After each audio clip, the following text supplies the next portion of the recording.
Hello hello hello, good evening, नमस्ते नमस्ते नमस्ते नमस्ते नमस्ते। कैसे हैं सभी लोग? स्वागत, वंदन, अभिनंदन, प्रणाम। आज से आप लोगों को डीपीपी मिलने लग जाएगी। आई होप अपलोड हो गई होगी। जिन लोगों को डीपीपी कहाँ मिलती है ये नहीं पता है, कैसे हैं सभी लोग? स्वागत, वंदन, अभिनंदन, प्रणाम।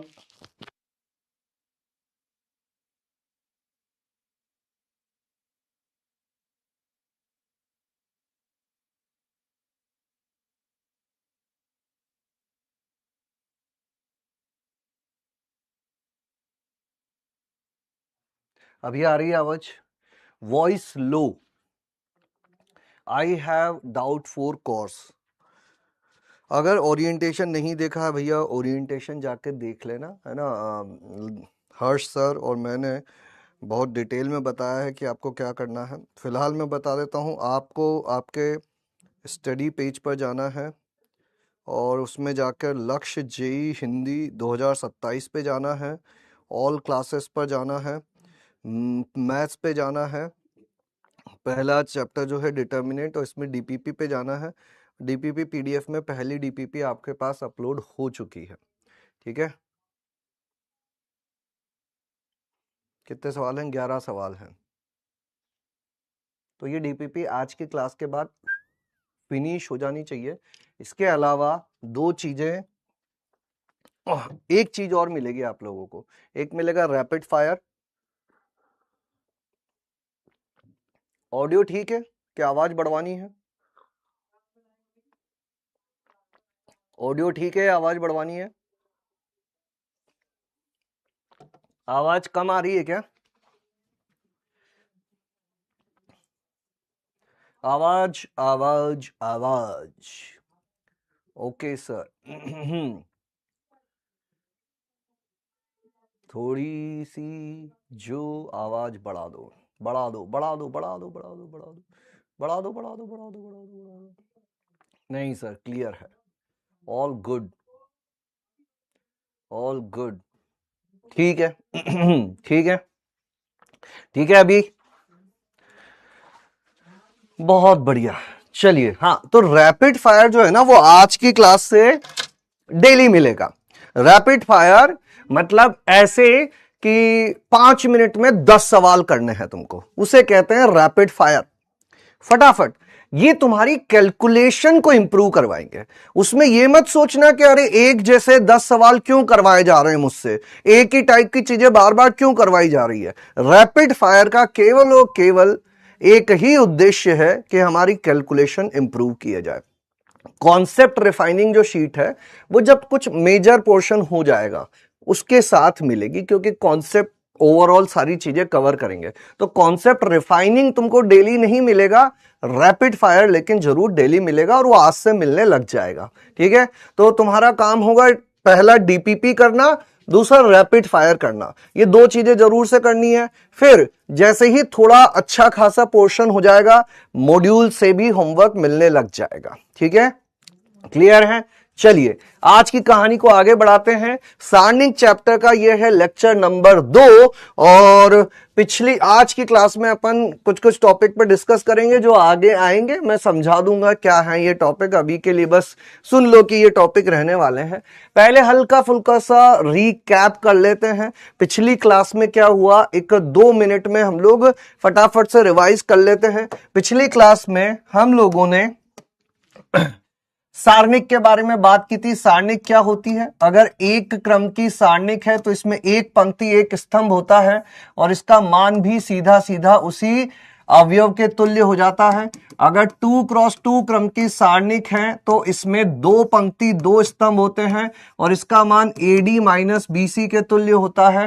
3x3 क्रम की सारणिक है तो उसमें 3 पंक्ति और 3 स्तंभ होते हैं, जो सामान्यतया इस तरह से दर्शाए जाते हैं। A31, A32, A33, ये 3x3 है। और इसका प्रसार भी हमने देखा था। इसका प्रसार किस तरह से किया जाता है, प्रथम पंक्ति के सापेक्ष मैंने इसका प्रसार तुम्हें सिखाया था, जिसमें हम लोग क्या करते हैं, प्रथम पंक्ति के अवयव A11, A12 और A13 को ऐसे ही लिख दिया करते हैं, यहां प्लस माइनस प्लस लगा दिया करते हैं। अगर अपन को प्रथम पंक्ति चाहिए तो प्रथम पंक्ति और प्रथम स्तंभ को हटा दो, जो बचा है उसको यहां लाके चिपका दो, A22, A23, A32, A33, ये बात कर ली थी। फिर A12 इसमें क्या करना है, इसको हो इसको इधर ले आओ, क्या हो जाएगा, क्या क्या बचा तुम्हारे पास, A21, A31, A23, A33, ऐसा कर लिया जाए। और फिर तीसरे वाले पे चाहिए तो इसको लिखा के यहां पे उठा के यहां चिपका दो, और बचेगा क्या, A21, A22, A31, A32, ये इसका प्रसार हो जाता है। फिर 2x2 के सारणिक की तरह आगे एक्सपेंड कर दिया जाता है। किसी भी सारणिक को ऐसे लिखा जा सकता है, यहां पर n क्रॉस n है, मतलब ये इसका क्रम होता है, जिसको कोटि भी कहते हैं और अंग्रेजी में ऑर्डर भी कहते हैं, अंग्रेजी में ऑर्डर भी कहते हैं। आई जो होती है वो बताती है कौन सी पंक्ति में है ये अवयव, आईवी पंक्ति, और जेवे स्तंभ का अवयव है ये। बस इतनी ही बात करी थी अपन ने। और किसी भी सारणिक में कितने अवयव होते हैं, जितने क्रम का वो सारणिक है उसके स्क्वायर अवयव होते हैं। क्या इतनी बातें सभी लोगों को क्लियर है? फिर अपन जो होमवर्क दिया था उस पर डिस्कशन करते हैं। क्या इतनी बातें सभी लोगों को क्लियर हैं? क्या आप पहला फर्स्ट वाला कंटेंट दोगे? सर पता नहीं, कमेंट ऊपर चला गया, सुन ही नहीं पाए। होमवर्क डिस्कशन पर ही आ रहे हैं बाबू, बस अब होमवर्क ही डिस्कस किया जाएगा, पता है? Yes sir clear, yes sir clear. Homework and QOTD question बिल्कुल उन्हीं पे आ रहे हैं। पहले होमवर्क क्वेश्चन करेंगे, फिर क्यूओटीडी करेंगे, और फिर और बातें करेंगे, है ना? की बोलছি दादा, अब तुम्हारे ऊपर स्क्रीन पर एक पॉपअप आ रहा होगा। पॉपअप मतलब ऐसे एक चीज निकल के पॉप अप ऊपर आ जाती है, उसमें यस नो लिख देना, तो पता चल जाएगा कि कितने लोगों को इतनी बातें पता है या नहीं पता है। बहुत सिंपल सिंपल सी चीजें थी, इसमें कुछ खास था नहीं, है ना? होमवर्क नहीं कर पाए, अरे बाबा पहले ही दिन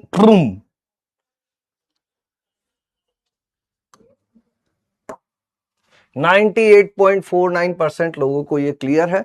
तो अपन फटाफट से जो अपने 6-7 छोटे छोटे से होमवर्क थे उन पर आ जाते हैं। सबसे अच्छा ये तो समझा ही दिया मैंने तुमको, 3 क्रम के सारणिक का मान। यहां पर आ जाते हैं, ये है अपना पहला क्वेश्चन। क्या आंसर आ रहा है इसका? Single choice 60 second. जो लोग करके आए हैं तुरंत से उत्तर बताओ, क्या आ रहा है? प्रथम पंक्ति के सापेक्ष प्रसार कर दे तो ये हटाया 2 गुणा 6 12 माइनस 5 गुणा 3 15।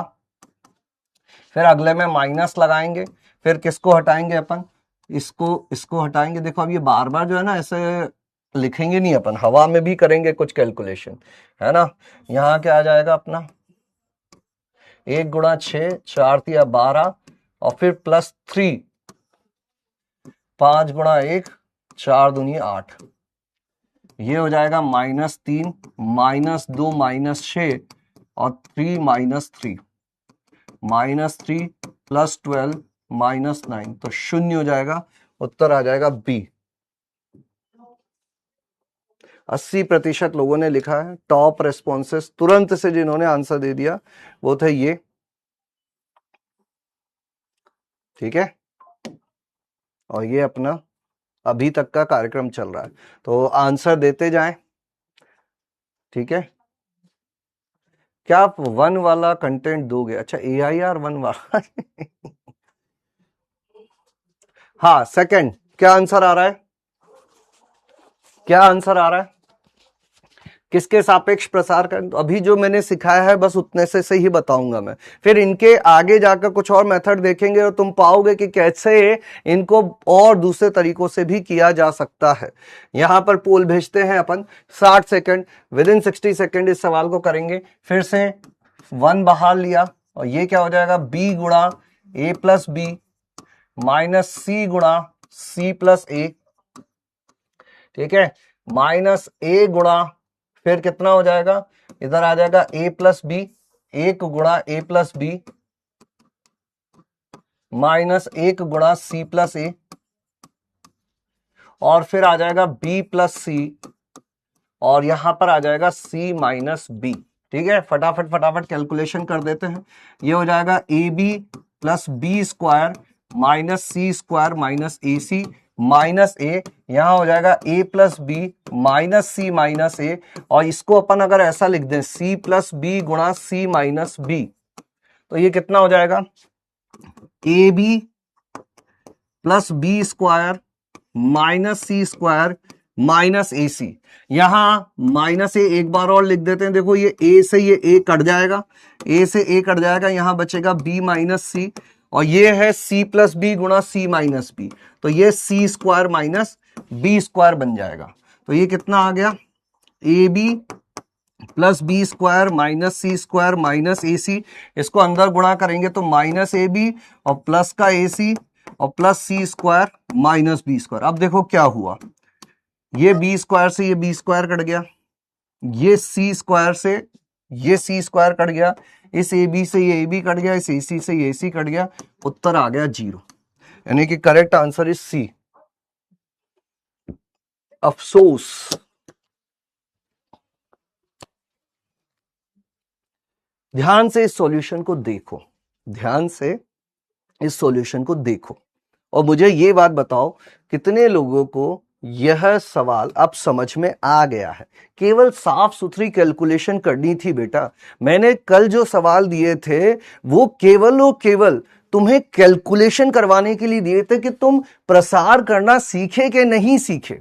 मुझे अब इस सॉल्यूशन को देखने के बाद बताओ कि समझ में आया कि नहीं आया।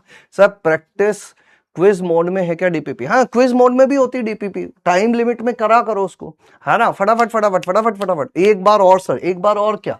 अरे भैया ये है अपनी पहली पंक्ति, पहली पंक्ति के अवयव क्या है, एक, तो एक के आगे लगा दिया प्लस, दूसरा ए के आगे लगा दिया माइनस, तीसरा बी प्लस सी के आगे लगा दिया प्लस।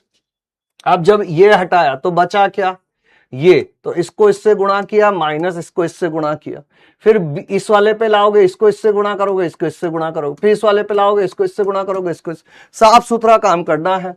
बोलो साफ सुथरा काम करने के लिए तुम लोग रेडी हो क्या? 96% लोगों को समझ में आ गया है। जिन लोगों को नहीं समझ में आया उनसे मैं यही कहूंगा, भैया थोड़ा समय लो, टाइमली काम करो। पोल नहीं आ रहा है, पहले ये काम करो फिर समझाएंगे। नेक्स्ट, ये वाला तो बड़ा आसान था, इसका उत्तर इंटीजर टाइप पोल भेज दूं क्या? Integer type 60 second. अब एक नंबर डालना होगा तुमको, अगर ऋणात्मक भी आ रहा है तो धनात्मक ही डाल देना, अगर -12 भी आ रहा हो तो 12 ही लिख देना, मैं धनात्मक उत्तर ही दूंगा। रो 1 या C1 से कर सकते हैं, आज सीखेंगे बेटा, आज वही चीजें सीखने वाले हैं, वही कॉन्सेप्ट बस आने वाला है ना। थोड़ा सा कल का होमवर्क डिस्कस कर ले, फिर उसी चीज पे मूव कर जाएंगे। बस तुम ध्यान से आंखें अपनी क्लास में टिका कर रखना, ठीक है। 6 2 0 इसमें लिखो भाई पोल में, है ना। प्रथम पंक्ति के सापेक्ष ही मैं करता हूं ताकि अभी तक जो अपन ने पढ़ा है उसी से आए। +1, ये हो जाएगा 2 एकम 2 -1, फिर 2 के आगे माइनस, फिर 3 एकम 3 और -1, फिर 3, फिर 3 एकम 3 और -2, है ना। तो ये हो जाएगा 1, ये हो जाएगा -2 गुणा 2 और ये हो जाएगा 1, 1 - 4 + 3 0। The correct answer is 0। Should I stop it now? Stop, show result. 73% ने सही उत्तर दिया है। रजत कुमार, आपका सर, आपका ही फैन हूं। अंश सिंह, भानु भारद्वाज, कृष्णा, कुश, और लीडर बोर्ड पर अभी 3 में से 3 सही देकर रिया वर्मा सबसे आगे हैं। बहुत सुंदर। नेक्स्ट, ये वाला क्वेश्चन आ गया है, इसके लिए फिर से मैं तुम्हें सिंगल करेक्ट है और 90 सेकेंड्स देता हूं इस बार। फटाफट से होमवर्क करेंगे। देखो जिन लोगों ने किया है वो चेक करते जाओ कि कुछ शॉर्टकट वगैरह तो नहीं, वैसे तो हालांकि एक ही मेथड बताया तो कुछ शॉर्टकट तो नहीं आएगा। जिन्होंने नहीं किया है वो चेक करते जाओ फटाफट। 15 मिनट के अंदर पिछली क्लास का रिकैप और होमवर्क दोनों चीजें निपटा देंगे अपन। यहां पर क्या आ जाएगा 1, फिर -x और फिर +x²। 1 के बाद क्या आएगा 1, इस पंक्ति सिस्टम को हटा दें, 1 गुणा 1 -x³ -x² और फिर x² के बाद x की घात 4 -x। तो ये कितना हो जाएगा अपना 1 -x³ -x गुणा 0 और प्लस ये हो जाएगा x², अंदर से एक और x कॉमन ले लेंगे तो x³ -1 है ना। या एक काम करते हैं, इसकी को अंदर गुणा कर देते हैं। तो x की घात 6 -x³ तो ये कितना हो गया 1 -x³ और एक और -x³ और प्लस x की घात 6। तो ये हो गया 1 -2 गुणा x³ प्लस x की घात 6। अब इस x की घात 6 को क्या लिख सकते हैं अपन, x की घात 3 का स्क्वायर। तो ये क्या बन गया 1 -x³ का होल स्क्वायर। यानी कि आंसर इस बार भी कितना आ जाएगा C, 64%। कृष्णा अधिकारी, प्रशांत सिंह, सचिन, केशव, यश, आयुष, अंश, शिवांश, यशपाल, बहुत बढ़िया। अब मुझे बताओ कितने लोगों को ये सवाल समझ में आ गया है, कितने लोगों को ये सवाल समझ में आ गया। कुछ समझ नहीं आ रहा है सर। क्लास के साथ नोट्स बना रहे हो, अरे भैयो नई चीज तो पढ़ाई नहीं है, ये तो कल की क्लास के ही सवाल करवा रहे हैं। अभी से ऐसा करोगे तो कैसे चलेगा मेरे भाई। Sit with positive mindset. क्या कर रहे हैं सर, देखो सोचो, है ना। एक क्यूरियोसिटी के साथ क्लास को अटेंड किया करो, है ना, कि आज कुछ सीख कर जाएंगे, है ना। पुरानी ही चीजें चल रही है, पुराना ही होमवर्क चल रहा है। 1 2 3 4 सवाल और हैं अभी।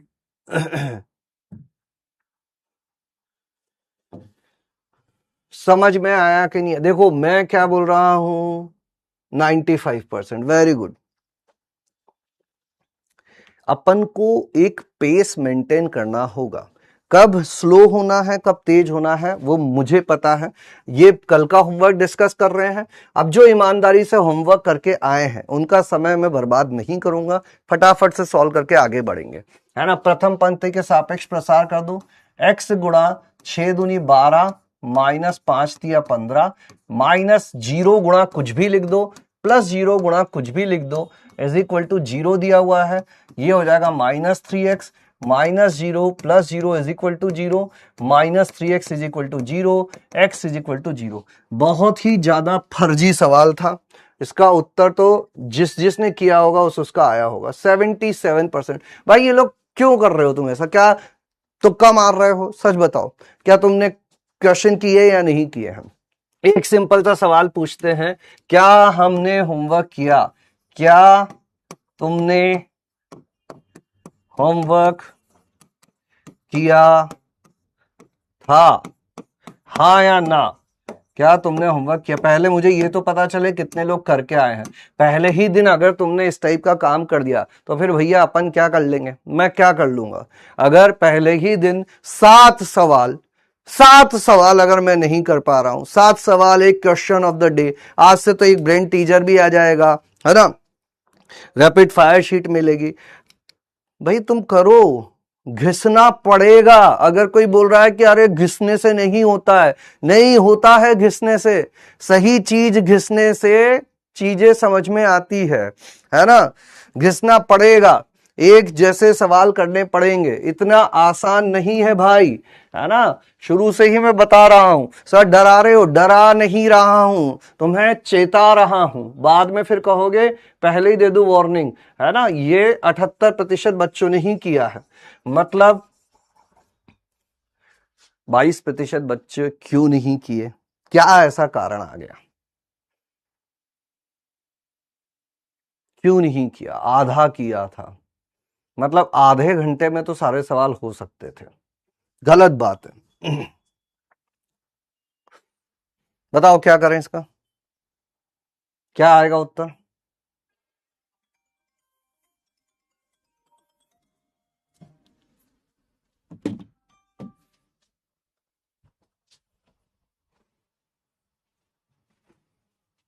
Single correct 60 seconds.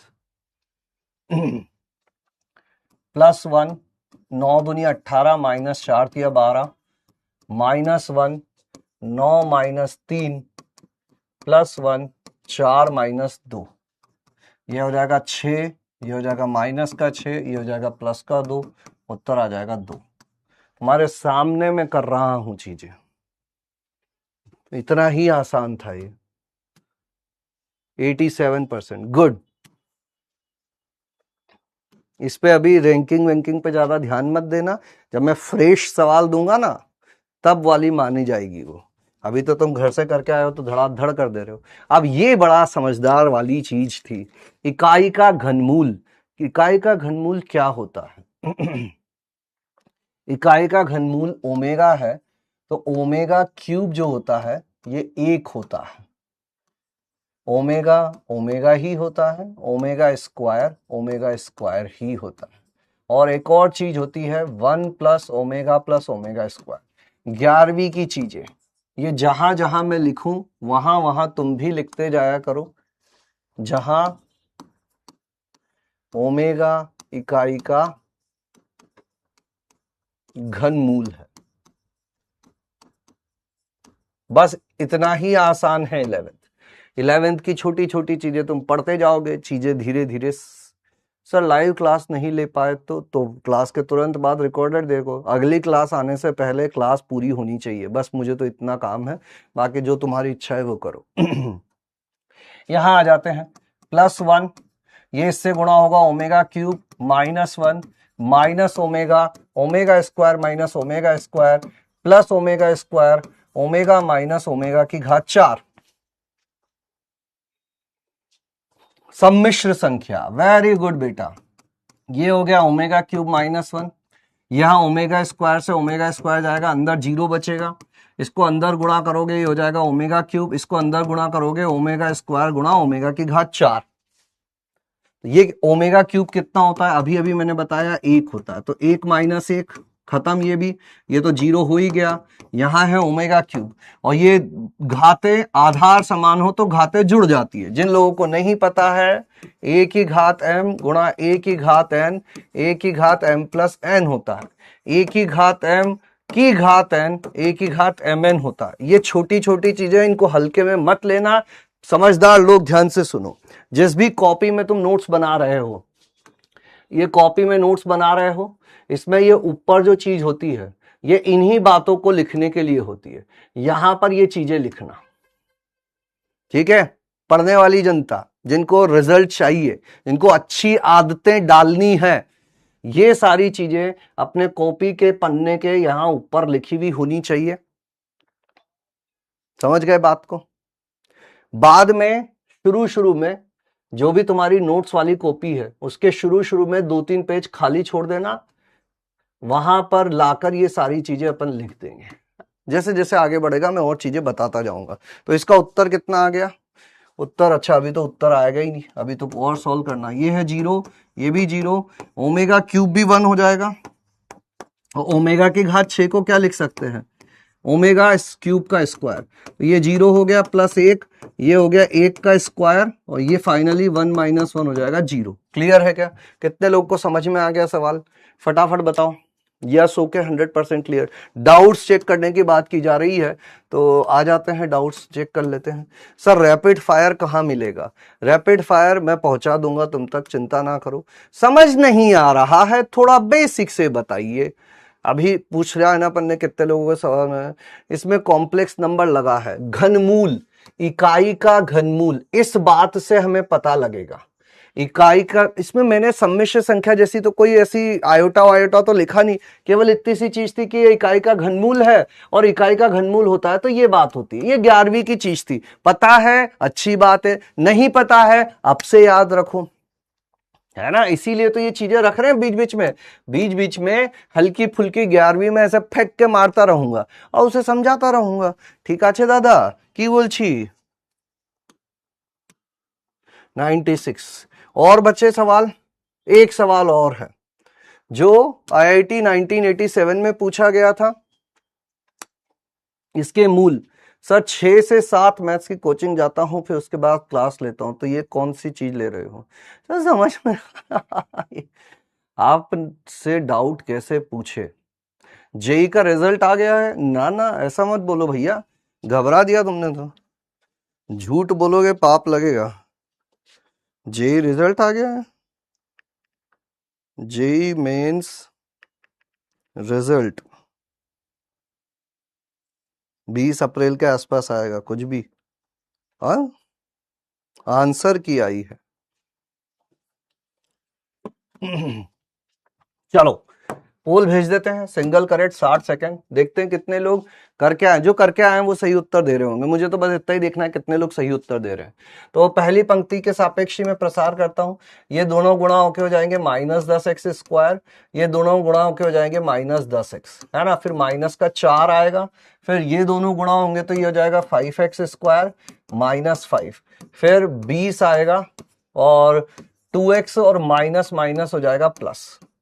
प्रसार, अगर कल की क्लास के क्वेश्चन किए और होमवर्क किया तो ये सारी चीजें हो पाएंगी आज, और इस पे आगे प्रैक्टिस करेंगे अपन। -10x² -10x, ये अंदर गुणा करोगे -20x² +20, ये अंदर गुणा करोगे 40x +40, तो माइनस का 10x² माइनस का 20x², टोटल मिलाकर हो गया माइनस का 30x²। ये 40x, ये 10x, 30x, और ये हो गया 60। पूरी समीकरण को 30 से भाग दे दे तो ये हो जाएगा 2, ये हो जाएगा x² - x - 2 = 0, x - 2 गुणा x + 1 = 0। यहां से क्या आ जाएगा, x = 2 और x = -1, तो x = 2 और x = -1, यानी कि उत्तर हो जाएगा बी। लगभग 70% लोगों ने इसका आंसर दिया। अब मुझे एक चीज फाइनल पूछ रहे हैं, क्या ये सॉल्यूशन समझ में आ गया है? जिन लोगों ने होमवर्क नहीं किया एटलीस्ट वो समझने की कोशिश करें, है ना। हर क्लास में अपन इसी तरह से चलेंगे, पिछली क्लास का रिवीजन करेंगे, जो होमवर्क दिया उसको डिस्कस करेंगे और फिर क्लास को आगे बढ़ाएंगे। अब जो बच्चे होमवर्क नहीं करेंगे उनको ये सारी चीजें ऐसी ही लगेंगी कि अरे ये क्या चल रहा है। कल के कुछ क्वेश्चन नहीं हुए थे, अब आज कर लेना। आज जो मैंने बता दिया है जाकर फिर से ट्राई करना, है ना। ये बात याद रखो कि एग्जाम तुम्हें देना है, सर को नहीं देना है। अगर ये क्वेश्चन नहीं हुए थे या नहीं किए थे, आज मैंने बता दिया है, उसके बाद अटेम्प्ट करें, मैच करें और उत्तर तक पहुंचे। ठीक है, होमवर्क कॉपी में लिखना है, नहीं नहीं, ये जो क्लास के क्वेश्चन है वो क्लास में ही लिखना है। 96%, वेरी गुड। QOTD लेक्चर के एंड में आएगा। अब अपन शुरू करते हैं सारणिक के प्रसार के लिए चिन्ह पद्धति। सारा काम बंद कर देंगे, लिखना बंद कर देंगे, कॉपी में टॉपिक लिखो और फिर कॉपी को बंद कर दो। जिस भी कॉपी में तुम लिख रहे हो उस कॉपी को बंद कर देना। लिखो फटाफट से ये टॉपिक, लिखो फटाफट से ये टॉपिक और कॉपी को बंद कर दो। QOTD at the end of the class.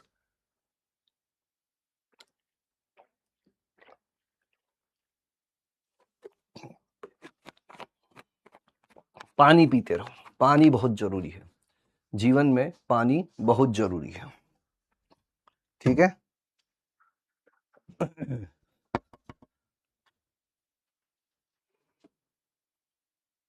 पानी पीते रहो।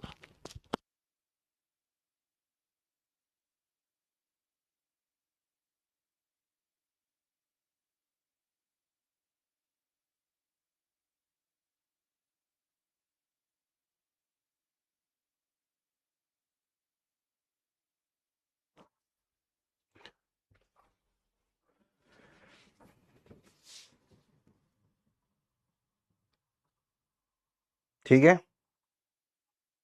QOTD लास्ट में आएगा, QOTD लास्ट में आएगा, ठीक है। चलो डाउट चेक करो।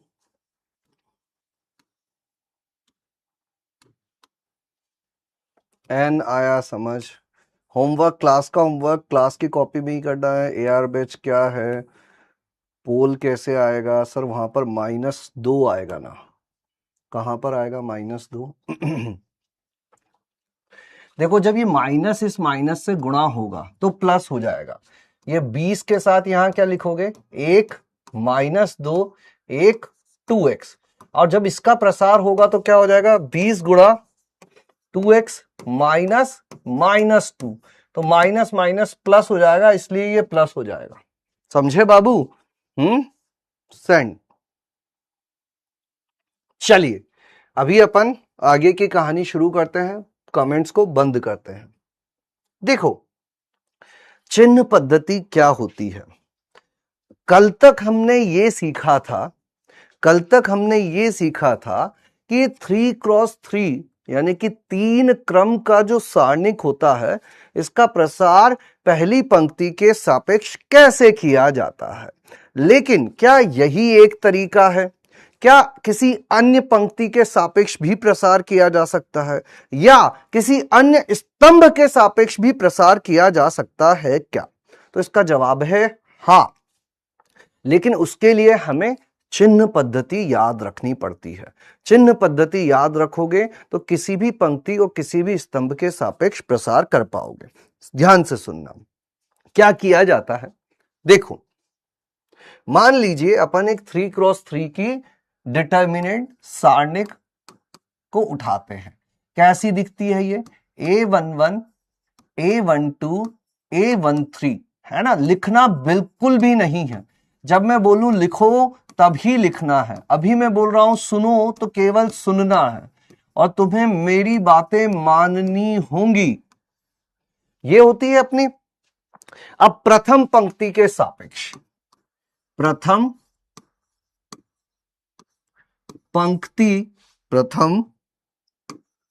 पंक्ति के सापेक्ष प्रसार, ये हम लोग जानते हैं। इसमें हमने क्या किया था, इसमें हमने यह किया था कि प्रथम पंक्ति के जो अवयव हैं उनको लिख दिया था। पहले वाले के आगे ऐसा का ऐसा जो था वो उतार दिया था, दूसरे वाले के आगे माइनस लगा दिया था, और तीसरे वाले के आगे फिर से प्लस लगा दिया था। फिर क्या किया था, चूंकि प्रथम पंक्ति के सापेक्ष प्रसार कर रहे हैं तो प्रथम पंक्ति के अवयवों को यूज किया था। पहली पंक्ति पे क्रॉस मार दिया, और चूंकि A11 है तो A11 जिस स्तंभ में है उसको भी क्रॉस मार दिया, और बचे हुए जो अवयव थे उसकी एक सारणिक बनाकर यहां चिपका दी थी अपन ने। बोलो हाँ या ना, यही काम किया था। A32 A33। फिर दूसरे अवयव पे आए तो अपन ने क्या किया, इस डंडे को दूसरे पर ले आए, इस डंडे को दूसरे पर लेकर आ गए थे। बचा क्या क्या था, यहां पर बचा था A21 A23 A31 A33। फिर A13 पे आए थे तो पहली पंक्ति और तीसरे स्तंभ को छुपा दिया था। बचा क्या था, A21 A22 A31 A32। तो कुल मिलाकर, पढ़ने वाली जनता ध्यान से सुनना, कुल मिलाकर 2 काम करने होते हैं। पहला काम तो क्या है, ये बाहर वाले अवयवों को लिखना। बाहर वाले अवयवों को हमने लिख दिया। दूसरा काम है, जहां पर भी ये बाहर वाला अवयव है, A11 कहां है, A11 यहां है, तो पहली पंक्ति पहले स्तंभ को हटा दो, जो बची हुई चीजें यहां लाके चिपका दो। A12 कहां है, यहां है, तो इसकी संगत पंक्ति और संगत स्तंभ को हटा दो, बाकी बची हुई चीजें यहां लिख दो। A13 कहां है, यहां है, तो इस अवयव के संगत पंक्ति और संगत स्तंभ को हटा दो, बाकी चीजें लिख दो। मतलब जो भी अवयव आपने सेलेक्ट किया है उसके संगत पंक्ति और स्तंभ को हटा दो। अब यही काम बाकी पंक्ति के लिए भी किया जा सकता है, बाकी स्तंभ के लिए भी किया जा सकता है। लेकिन सर इस चिन्ह का क्या, ये प्लस माइनस प्लस, क्या ये ऐसे ही चलेगा क्या? नहीं, ये थोड़ा सा बदल जाता है। कैसे बदल जाता है अब मैं बता देता हूं तुम्हें। चिन्ह पद्धति, चिन्ह पद्धति ऐसे कुछ चलती है, plus minus plus, plus minus plus, minus plus minus, plus minus plus. अब तुम कौन सी पंक्ति, कौन सा स्तंभ चुनना चाहते हो, तुम्हारी इच्छा। तुम बोलो सर मैं ना तृतीय पंक्ति के सापेक्ष प्रसार करना चाहता हूं। मैंने बोला ठीक है, ध्यान से सुनते रहना।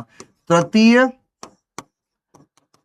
पंक्ति के सापेक्ष प्रसार, तृतीय पंक्ति, तृतीय पंक्ति के अवयव ढूंढो। कहां है तृतीय पंक्ति के अवयव? तृतीय पंक्ति के अवयव सर ये लाइन जो है वो यहां आ जाएगी, ये रही तृतीय पंक्ति, और इसको बाद में लेके आते हैं, हटा दो भैया इसको, ये रही तृतीय पंक्ति। तृतीय पंक्ति के अवयव क्या है? तृतीय पंक्ति के अवयव क्या है? A31 है,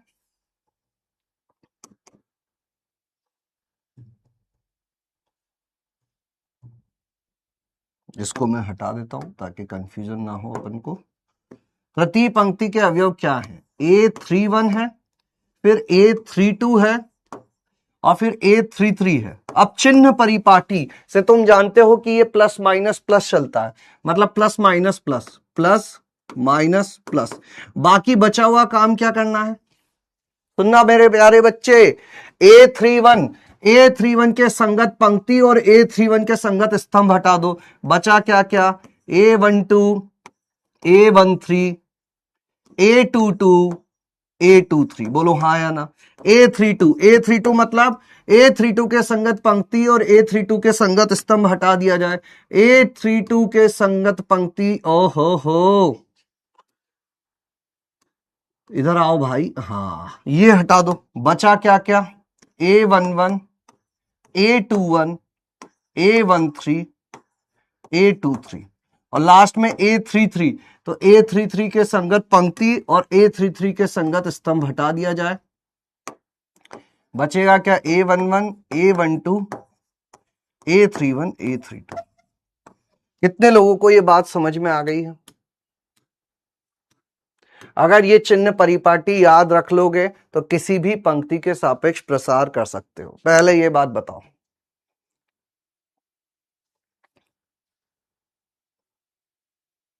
बोलो, बोल मेरे भाई भाई भाई भाई भाई, जल्दी जल्दी जल्दी जल्दी जल्दी जल्दी जल्दी जल्दी लिख लो इस चीज को। और फिर इस हिसाब से अपन अभी देखेंगे कि अगर अपन प्रथम स्तंभ के सापेक्ष प्रसार करना चाहें, प्रथम स्तंभ के सापेक्ष प्रसार, प्रथम स्तंभ के सापेक्ष प्रसार करना चाहें, मिसप्रिंट मिसप्रिंट, A31 A32, अच्छा ये 2122 आएगा, 2122 आएगा। ठीक कर लो, समझ में तो आ गया ना यार। 96%, ठीक है। अब लिख लो इन दोनों चीजों को, और प्रथम स्तंभ के सापेक्ष अगर करेंगे तो प्रथम स्तंभ के सापेक्ष क्या होगा? प्रथम स्तंभ के अवयवों को उठाना पड़ेगा। प्रथम स्तंभ के अवयव क्या क्या है?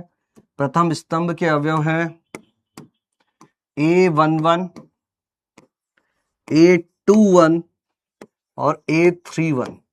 अच्छा, इसमें भी एक काम करते हैं, प्रथम स्तंभ नहीं, द्वितीय स्तंभ के सापेक्ष करते हैं। द्वितीय स्तंभ के सापेक्ष करो,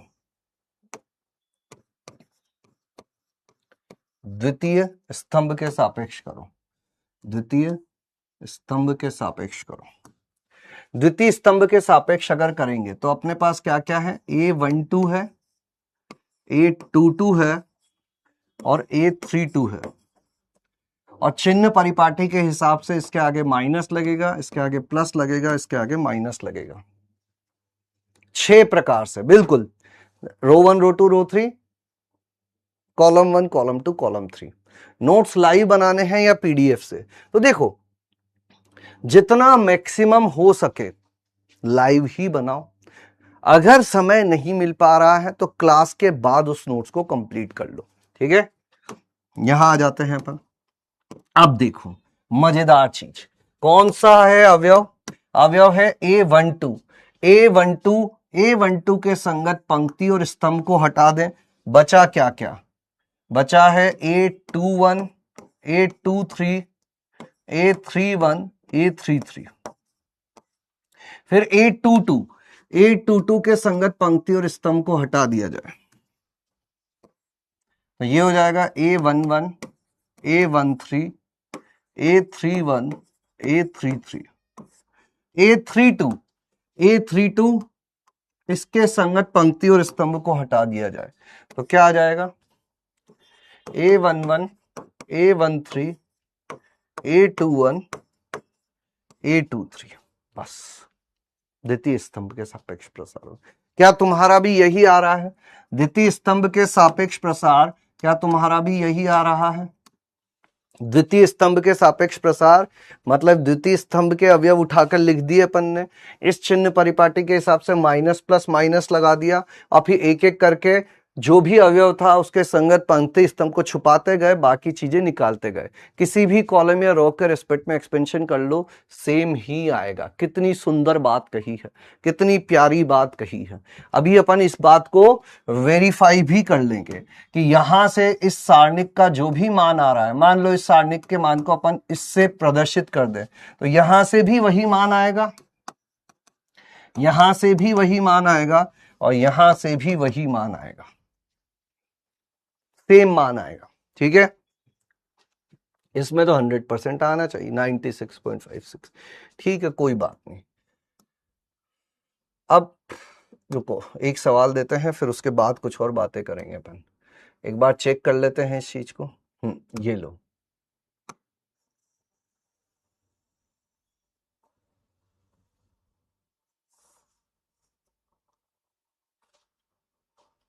ये लो। अब इसको है ना, ये करो, द्वितीय पंक्ति के सापेक्ष इसका प्रसार करो, द्वितीय पंक्ति के सापेक्ष प्रसार करो एक बार, और फिर एक बार करो तृतीय स्तंभ के सापेक्ष। मैं ना देखना तुम्हारी कैलकुलेशन और मेरी कैलकुलेशन सेम आ रही है क्या। तृतीय स्तंभ के सापेक्ष,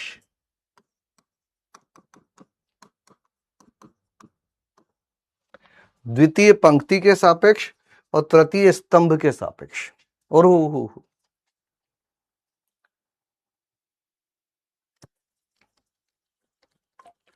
पहले मैं जो बोल रहा हूं वही करो, द्वितीय पंक्ति के सापेक्ष करो। जो भी उत्तर बता रहे हैं वो अच्छी बात है। द्वितीय पंक्ति के सापेक्ष, द्वितीय पंक्ति कौन सी है? ये द्वितीय पंक्ति के अवयव क्या आ गए अपने? -1, फिर आ गया 3 और फिर आ गया 0। द्वितीय पंक्ति की चिन्ह परिपाटी कैसी होती है? यहां होता है प्लस माइनस प्लस, यहां होता है माइनस प्लस माइनस। मतलब इसके आगे माइनस लगाएंगे, इसके आगे प्लस लगाएंगे, इसके आगे माइनस लगाएंगे। अब इस पर फिर से मैं आ जाता हूं, अपन कौन सी में है? इस वाली पंक्ति पे चल रहे हैं अपन। तो सबसे पहले -1 है तो इसको हटा दो, तो बचा क्या? बचा 0 0 1 3। फिर इसको उठाकर यहां ले आओ, यहां क्या आ जाएगा? तुम भैया एक्सप्रेशन देखना, आंसर अपनी जगह है, कैलकुलेशन देखो कि क्या तुम भी यही कैलकुलेशन कर रहे हो क्या। तीसरे में आ जाएगा 1041, तो ये कितना हो जाएगा? 1, यहां हो जाएगा 0 - 0, यहां हो जाएगा 3, ये हो जाएगा 3 - 0, और ये हो जाएगा 0, और यहां हो जाएगा 1 - 0। तो ये हो गया 0 और ये हो गया 3 3 9 और ये फिर से हो गया 0। तो उत्तर आएगा 9। उत्तर तो 9 आएगा, कैसे भी कर लो। प्रथम पंक्ति से करते तो बहुत आसान हो जाता, लेकिन अपन अभी क्रॉस चेक कर रहे हैं कि सेम चीज आती है कि नहीं आती है। तृतीय स्तंभ से करोगे तो तृतीय स्तंभ के अवयव क्या है? 0 0 और 3। तो 0 0 और 3, और चिन्ह परिपाटी के हिसाब से plus minus plus minus plus लगता है। तो इसके आगे प्लस, इसके आगे माइनस, इसके आगे प्लस। अब यहां कुछ भी आए हमको कोई फर्क नहीं पड़ता क्योंकि पूरा 0 होना है। यहां कुछ भी आए कोई फर्क नहीं पड़ता क्योंकि पूरा 0 होना है। इस 3 वाले के आगे क्या होगा? इस स्तंभ और इस पंक्ति को हटा दिया, 1 3, 1 गुणा 3 3, और माइनस 0 से गुणा होगा 0, तो यहां से भी उत्तर कितना आ रहा है, 9 ही आ रहा है। मतलब किसी भी पंक्ति किसी भी स्तंभ के सापेक्ष प्रसार किया जा सकता है। क्या ये बात समझ में आ गई? क्या यही उत्तर आ रहे हैं तुम्हारे भी? क्या यही कैलकुलेशन हुई है तुम्हारे भी? फटाफट बताओ। वो 3 भी उत्तर दे रहे हैं कुछ लोग। जल्दी जल्दी आगे बढ़ेंगे, जल्दी जल्दी आगे बढ़ेंगे, बोलो।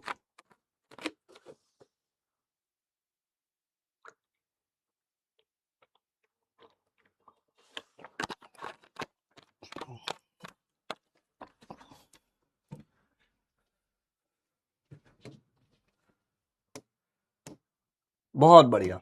अब मेरी बात सुनना, सुनो गांव वालों, अरे गांव वालों, अब जब हम किसी भी पंक्ति और किसी भी स्तंभ के सापेक्ष प्रसार कर सकते हैं, तो तुम्हारा दिमाग क्या कहता है, क्या चाहेगा, किस पंक्ति के सापेक्ष हमें प्रसार करना चाहिए? जिसमें किस पंक्ति के सापेक्ष हमें सबसे ज्यादा किस पंक्ति के सापेक्ष हमें प्रसार करना चाहिए?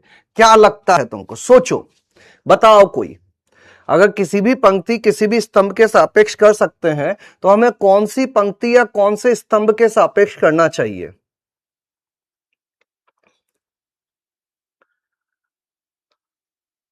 फर्स्ट क्यों?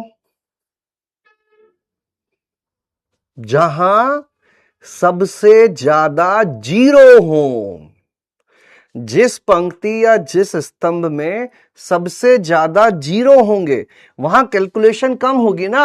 अब देखो तीसरे स्तंभ में 2 जीरो थे, तो बस जीरो लिख के आगे बढ़ गए, अपन को ये दोनों हल ही नहीं करने पड़े। ये हैं छोटी छोटी मगर मोटी बातें, इनको ध्यान रखना मेरे भाई।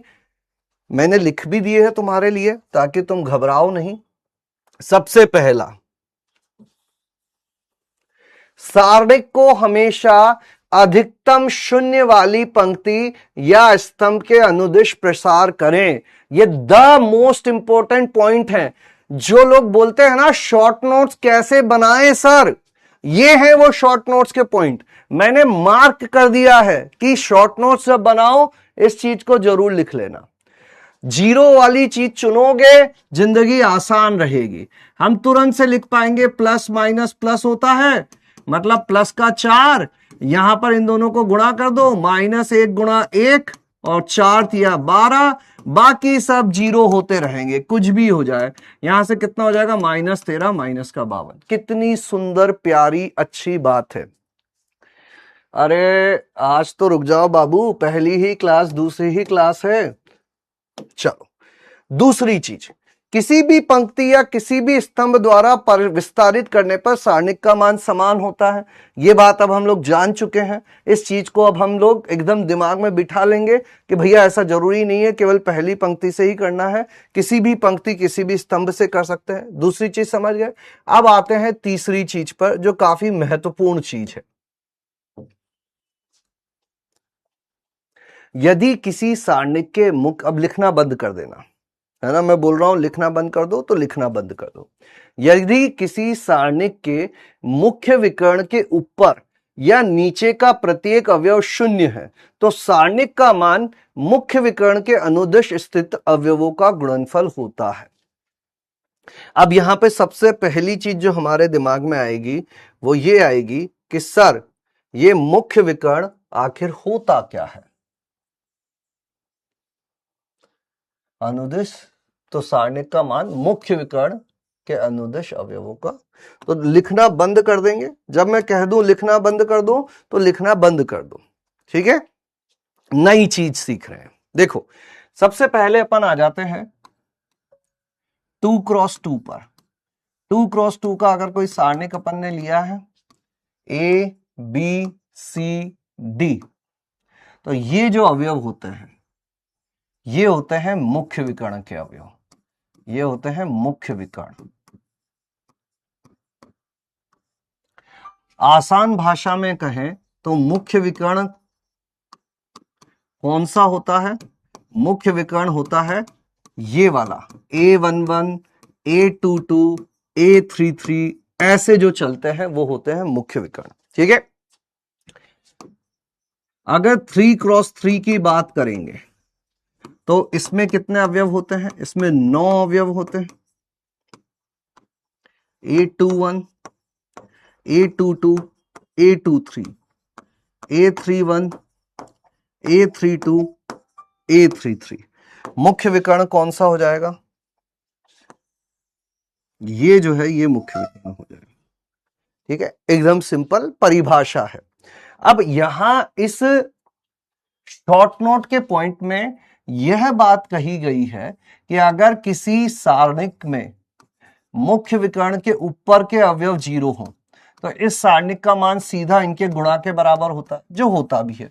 अब ये 2x2 में तो उतना यूजफुल शायद नहीं लग रहा हो तुमको, है ना। जैसे कि मान लीजिए ये लिख दिया जाए 5 - 1 10 और 0, तो उत्तर क्या हो जाएगा? अब मुख्य विकर्ण के नीचे के 0 है तो भी इन दोनों का गुणा ही उत्तर हो जाएगा।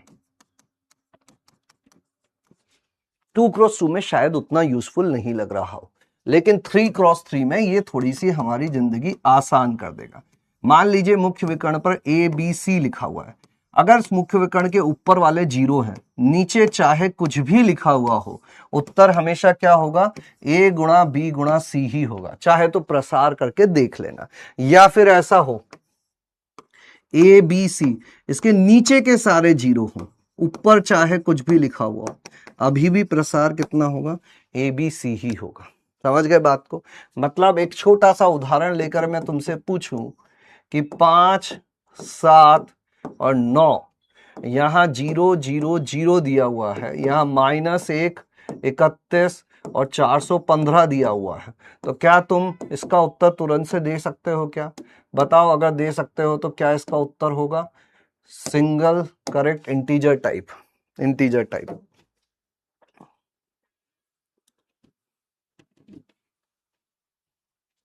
5, 7, 9। अरे गुरुजी गुणा तो कर दो, गजब कर रहे हो।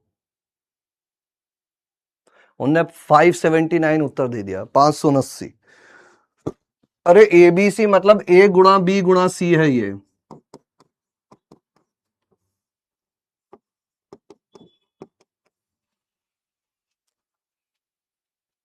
$315, इन तीनों का गुणा कर देना है बस।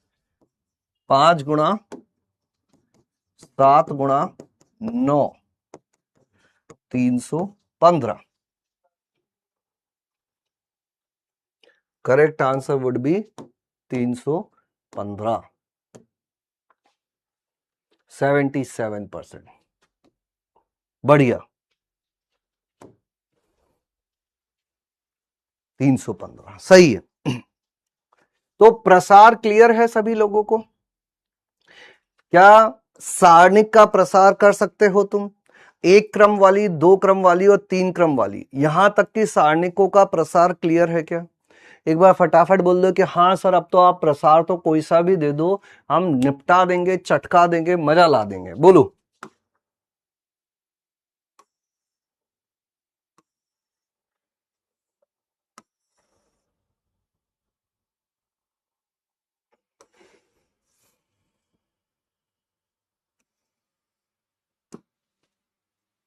यहां पे डाउट सुनते हैं, तब तक क्या चल रही है जिंदगी में तुम्हारा? सर क्या A13 एंड A22? नहीं नहीं नहीं नहीं नहीं, ये मुख्य विकर्ण नहीं होगा, ये वाला मुख्य विकर्ण नहीं होगा। बस यही होगा जिसमें सारी चीजें समान होती हैं, सारी चीजें समान होती हैं। ठीक है, ये नहीं होगा बेटा। क्या नेगेटिव भी पॉसिबल है? क्या नेगेटिव? वैल्यू बोल रहे हो कि इसका उत्तर नेगेटिव आ सकता है? हाँ, वो आ सकता है। मुख्य विकर्ण के ऊपर 2 0 ही होने चाहिए, एक से भी करना पड़ेगा, कि एक से भी करना पड़ेगा। ऊपर पूरे 0 होने चाहिए। ये जैसे मुख्य विकर्ण के ऊपर पूरा 0 है, ये पूरा 0 है। ठीक है, नीचे या ऊपर के पूरे अवयव 0 हों तो क्या? तो भी वही होगा। अगर पूरा ही आ जाए, नीचे भी 0 ऊपर भी 0, यहाँ ए बी सी लिखा हुआ है, ये भी 0 है, ये भी 0 है, तो भी ए बी सी ही होगा उत्तर, ए गुणा बी गुणा सी ही होगा उत्तर। ठीक है, 97%। ठीक है,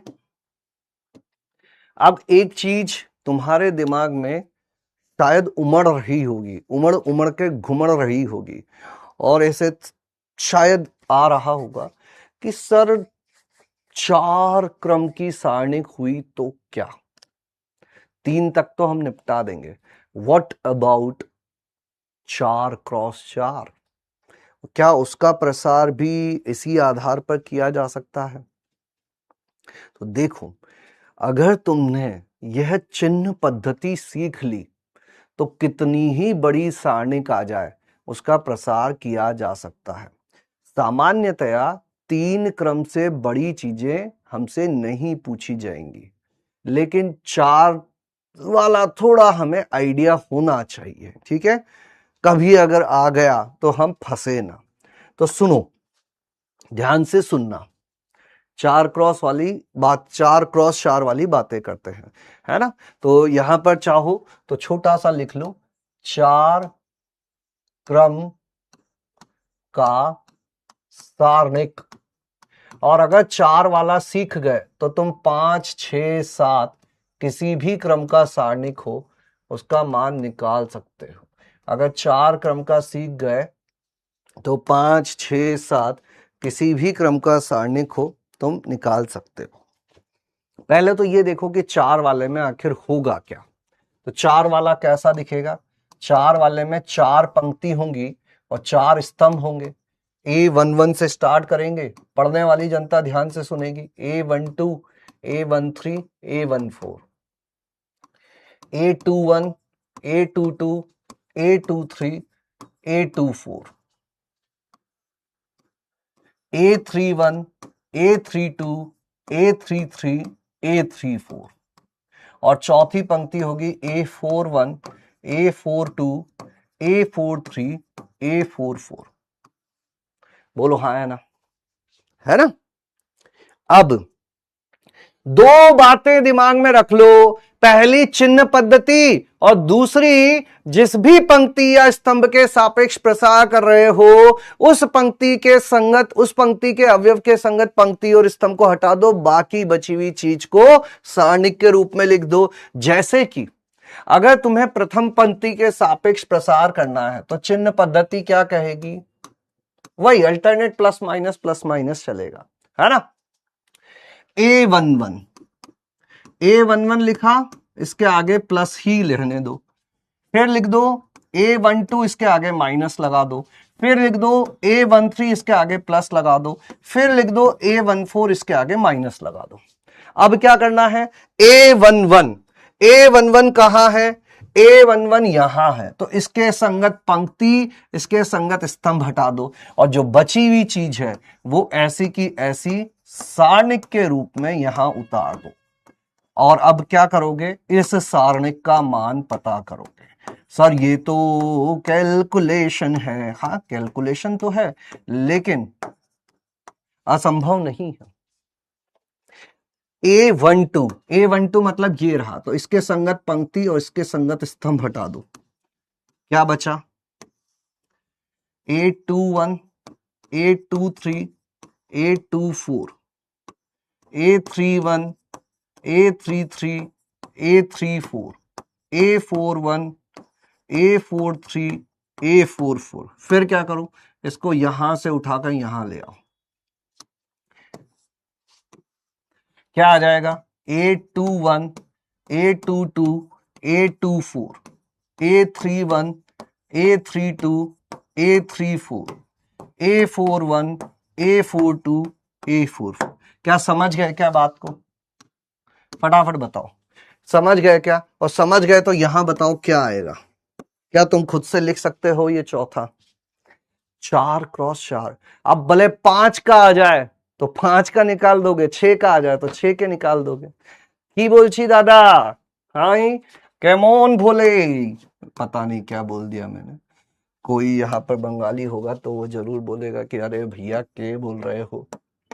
A22, A23, A31, A32, A33, A41, A42, A43। अब इनके प्रसार अलग से करने पड़ेंगे, एक एक का प्रसार होगा, तो लेंदी है, असंभव नहीं है, थोड़ा सा कैलकुलेशन करना पड़ेगा। और चिन्ह परिपाटी की बात करें तो चिन्ह परिपाटी कुछ ऐसे ही चलेगी, प्लस माइनस, फिर माइनस प्लस माइनस प्लस, फिर प्लस माइनस प्लस माइनस, फिर minus plus minus plus.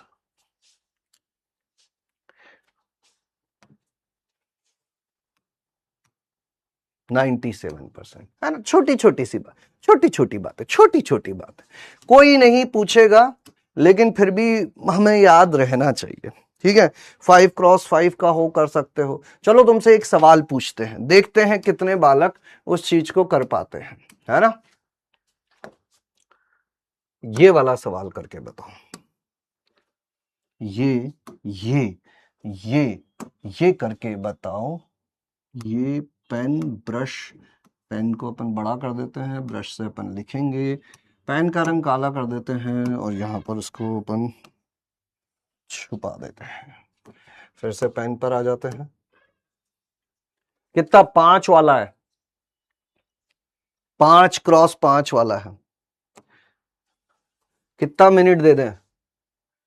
2.5 minute देते हैं, चलो तब तक तो हो जाएगा। देखते हैं कितने लोग 2.5 मिनट में कर पाते हैं, और तब तक अपन इधर कुछ कुछ बातें करते हैं लोगों से। लोगों से बात करना बहुत जरूरी है ना। जिसको भी डाउट चाहिए पटाख से यहाँ पे फेंक देना। यहाँ पर प्लस माइनस क्या, -1 की घात। सिद्धांत बेटा बिल्कुल सही सोचा है तुमने, और यही राज अगले टॉपिक में खुलेगा। उपसारणिक और सहखंड जो है, वहीं पे यह चिन्ह पद्धति ऐसी ही क्यों है, वो राज खुल जाएगा, ठीक है। लेकिन राज को खुलने में थोड़ा सा समय लगता है, पहले नहीं खुलते हैं, टाइम लगेगा। हेलो सर, आपने सारणिक का मान लिख दिया है, जब मैंने गलत आया है तुम्हारा। कैलकुलेशन करना सही से, वही आएगा। 5 वाली सारणिक में सारणिक के अंदर मल्टीप्लाई कैसे करेंगे? 5 वाली में 4 आएंगे, फिर 4 वाली का अलग अलग निकालना पड़ेगा, फिर जाके होगा। एयर बैच क्या होता है बताया जाएगा टाइम पर। सर जो नियम और लग रहे हैं 3 क्रम की सारणिक में, जो आपने बताया है वो 4 क्रम की सारणिक में भी अप्लाई होंगे। Very good Aryan, IIT BHU। समझ नहीं आया, कैलकुलेशन करेंगे तो किस टाइप से करेंगे? सर कैलकुलेशन ज्यादा हो, कोई ट्रिक है इसमें? जीरो भी नहीं है, वो ट्रिक्स भी आएंगी। थोड़ा इंतजार का मजा लीजिए। थोड़े से और डाउट पूछ लेते हैं, अभी समय है अपने पास। सर पिक करने वाला नियम नहीं लगेगा क्या यहाँ पर? पिक करने वाला कौन सा? पिक करने वाला है कौन से नियम की बात हो रही है? अब वो तो तुम्हें बताना है। Answer is B. सर आगे plus minus, plus and minus क्यों है दोनों? वो थोड़ा सा आगे आएगा। ABS इज ए, ABS नहीं, आंसर इज ए। सर फिर से समय सीमा अभी बाकी है, तब तक थोड़ी और बातें करते हैं। मजा आ गया सर। सर कल का होमवर्क कहाँ दिया था? PPT में ही रहता है सर। कैलकुलेशन में ज्यादा गलती होती है मुझे इस क्वेश्चन में। मिस अनामिका, आपके लिए और उन सभी बच्चों के लिए ध्यान से सुनना जिनको कैलकुलेशन करने में समय लग रहा है या कैलकुलेशन में गलतियां हो रही है, उन्हीं बच्चों के लिए मैंने रैपिड फायर डिजाइन किया है, जिनमें कैलकुलेशन को इंप्रूव करवाया जाएगा। जल्दी जल्दी सवाल करने हैं, सिंपल सवाल बार बार करने पड़ेंगे। अगर तुम सही में अपनी कैलकुलेशन को सुधारना चाहते हो, रैपिड फायर को जरूर अटेम्प्ट करना। समय समाप्त। The answer will be B, 68%। कुछ लोगों ने ए लिखा, कुछ लोगों ने सी लिखा, कुछ लोगों ने डी लिखा। देखो मेरी बात सुनो, एक नियम यहां पढ़ा था अपन ने। क्या था वो नियम? यदि किसी सारणिक के मुख्य विकर्ण के ऊपर या नीचे का प्रत्येक अवयव 0 है, तो सारणिक का मान मुख्य विकर्ण के अनुदिश स्थित अवयवों का गुणनफल होता है। क्या यहां पर यह बात लिखी गई थी कि किस क्रम का होना चाहिए? यह कथन सभी क्रम के लिए सत्य है। तो इस सारणिक को ध्यान से देखें तो इस सारणिक में जो ये मुख्य विकर्ण है, इस मुख्य विकर्ण के ऊपर पूरे के पूरे जीरो है, मुख्य विकर्ण के ऊपर पूरे के पूरे जीरो है। तो इस सारणिक का मान मुख्य विकर्ण के अनुदिश लिखे हुए अवयवों का गुणनफल होगा, जो कि फैक्टोरियल 5 होगा, जो कि 120 होगा। इसका मान 120, इसका मान 720। फैक्टोरियल 11th अलर्ट, जिनको फैक्टोरियल नहीं पता है, ये n के बाद एक्सक्लेमेशन मार्क लगा देना या ऐसे लिख देना। इसका अर्थ होता है कि n और n से छोटी सभी प्राकृत संख्याओं को गुणा करना है। 3, 2, 1। एक फैक्टोरियल 1 होता है, 2 फैक्टोरियल हो जाएगा 2 गुणा 1, 3 फैक्टोरियल हो जाएगा 3 गुणा 2 गुणा 1, 4 फैक्टोरियल हो जाएगा 4 गुणा 3 गुणा 2 गुणा 1। क्लियर है? क्या ये बात क्लियर है? अभी 60 सेकंड, फटाफट बताओ, फिर आगे के कॉन्सेप्ट पढ़ते हैं। Done, done, done, done.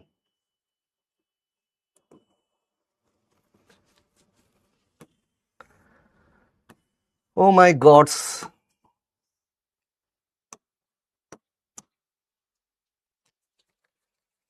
Done.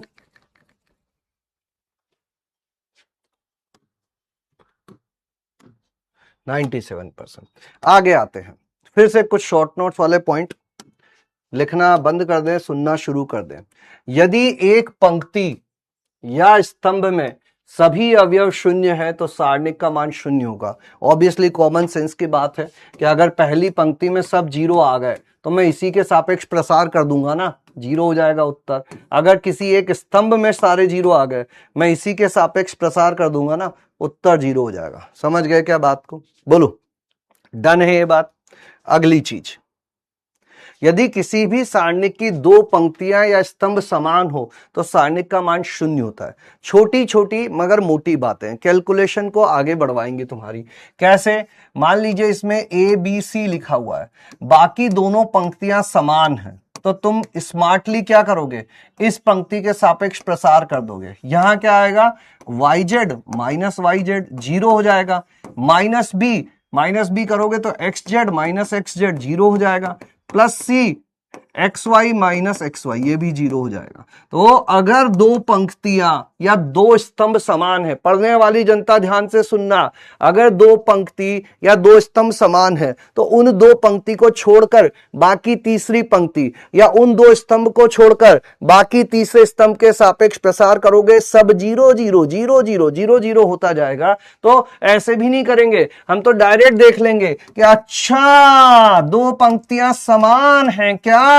अगर दो पंक्तियां समान हैं, उत्तर बिना देखे जीरो चिपका देना, उत्तर बिना देखे जीरो चिपका देना। क्लियर है क्या ये बात? बोलो, क्या ये दोनों बात क्लियर है? एक तो यह बात, एक ये पिछली बात और एक ये अगली बात। क्या ये दो बातें क्लियर है? Short note point. अगर डिटर्मिनेंट में सेम नंबर ना ना ना ना ना ना ना rambler Raj Parth for JEE, सारणिक में समान संख्या में पंक्ति एवं स्तंभ होते हैं।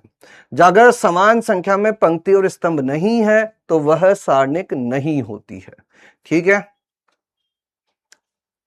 तो वह सारणिक नहीं होती है। आव्यूह हो सकती है। आव्यूह क्या होता है अभी थोड़े दिन बाद देखेंगे, अभी पहले सारणिक पढ़ रहे हैं। फटाफट बताओ। 10, 9, 8, 7, 6, 5, 4, 3, 2, 1। यदि मुख्य विकर्ण जीरो हो तब कुछ नहीं, तब एक चीज होती है। बहुत अच्छी बात पूछी है बाबू ने, मुख्य विकर्ण जीरो हो तो क्या होता है। तो मैं यहां पर लिख देता हूं एक और short note point. Short note point,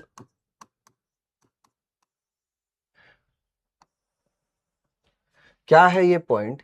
कि यदि एक सारणिक विषम क्रम की है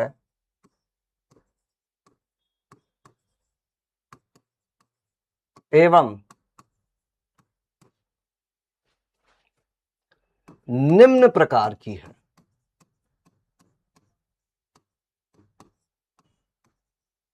किस प्रकार की है? निम्न प्रकार की। अब विषम क्रम की भी लिखने की जरूरत नहीं थी, पर ठीक है लिख देते हैं। 0 0 0, अगर यहां ए और यहां इसका ऋणात्मक लिखा हुआ है, यहां बी और यहां इसका ऋणात्मक लिखा हुआ है, यहां सी और यहां इसका ऋणात्मक लिखा हुआ है, तो इसका मान 0 होता है।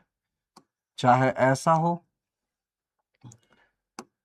चाहे 5 क्रम की हो, है ना। ये 3 वाली हो गई, 5 वाली के लिए भी ऐसा ही लिखेंगे अपन, जैसे 0 ए बी सी डी, फिर यहां -1 0, और फिर कुछ और लिख देते हैं यहां पर ई एफ जी, फिर यहां इसका ऋणात्मक आएगा -b, फिर यहां पहले मैं ऐसा 0 वो बना देता हूं, ये बना देता हूं ताकि मुझे बाकी चीजें साफ साफ दिखने लग जाए। 0 0 0 0 0, अगर यहां a है तो यहां -a है, यहां b है तो यहां -b है, यहां पर c है तो यहां -c है ना। फिर d e, यहां 0 लिख ही दिया था मैंने, और ये d है।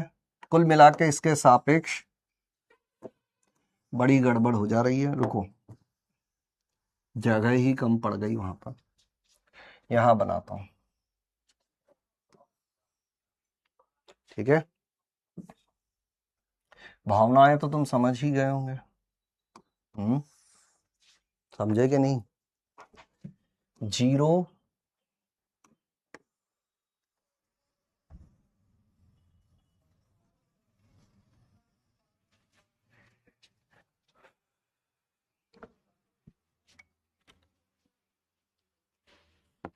वो इतने सारे अवयव लिखने पड़ेंगे 25 ना, इसलिए आलस आ रहा है ना। 0 A B C D, -a -b -c -d, 0 b हो गया ई एफ जी, यहां आ जाएगा -e -f -g, 0 H I -h -i, 0 j -j, 0। मतलब अगर मुख्य विकर्ण पे 0 है, बाकी ये इसका नेगेटिव, फिर ये इसका नेगेटिव, फिर ये इसका नेगेटिव, या सी का नेगेटिव, ये एफ का नेगेटिव, ऐसे नेगेटिव नेगेटिव चल रहा हो, किन बातों का ध्यान रखना है? ये कितने क्रम की है? 5 क्रॉस 5 की, तो इसका मान भी 0 होगा। ये कितने क्रम की? 3 क्रॉस 3 की, तो इसका मान भी 0 होगा। समझ गए बात को? बोलो, लिख डालो इस बात को, समझ गए क्या? फटाफट फटाफट फटाफट फटाफट फटाफट फटाफट फटाफट फटाफट फटाफट फटाफट फटाफट फटाफट फटाफट फटाफट फटाफट फटाफट फटाफट फटाफट।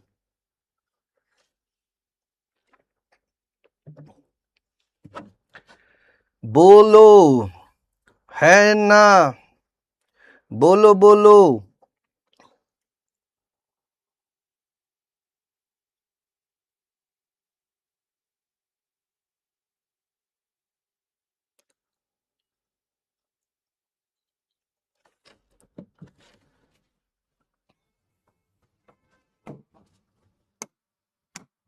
$96, ठीक है। तो ऐसे ही छोटी छोटी मगर मोटी बातें याद रखने की है। इसमें सबसे जरूरी चीज जो है वो है विषम क्रम। सम क्रम में ऐसा नहीं होगा, सम क्रम में ऐसा नहीं होगा। अब ऐसा क्यों होता है, ऐसा ही क्यों होता है, और कुछ क्यों नहीं होता है, ये सारी बातें, ये सारे राज समय के साथ खुलेंगे। जैसे कि अभी एक राज खुलने ही वाला है, अभी एक राज खुलने ही वाला है। अपन स्टार्ट, अच्छा जैसे इसका उत्तर देखोगे तो क्या हो जाएगा बताओ? इसका उत्तर तुरंत से देख के तुम देखोगे, अच्छा 0 0 0, 5 -5 -6, क्या ये इसका नेगेटिव है? क्या ये इसका नेगेटिव है? क्या ये इसका नेगेटिव है? उत्तर कितना आ जाएगा? 0 आ जाएगा। इसी हिसाब से इसका उत्तर बताओ क्या होगा? इंटीजर टाइप पोल दे देते हैं 60 सेकंड। इसका उत्तर बताओ क्या होगा, इसका उत्तर बताओ क्या होगा।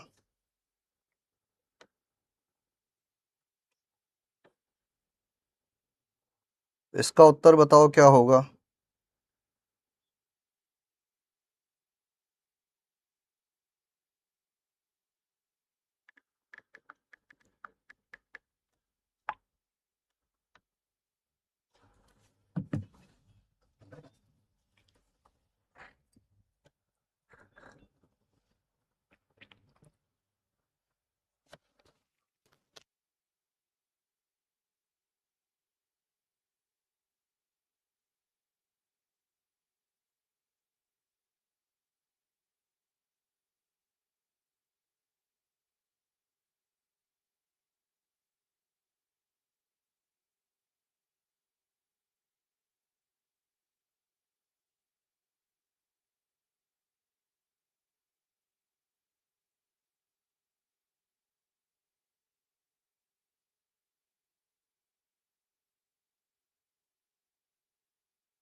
बोलो क्या आएगा, 0।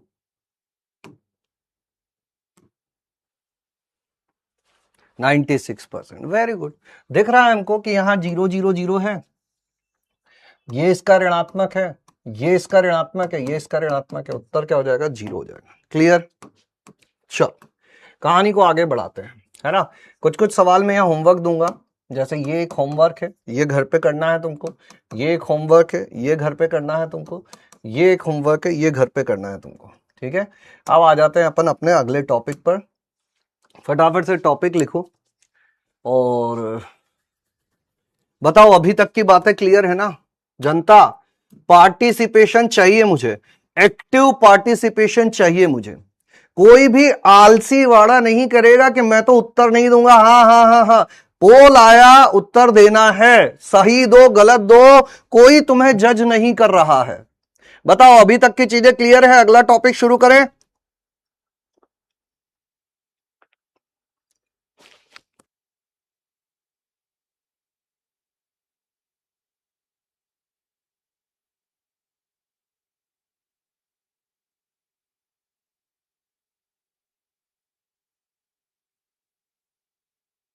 क्लियर।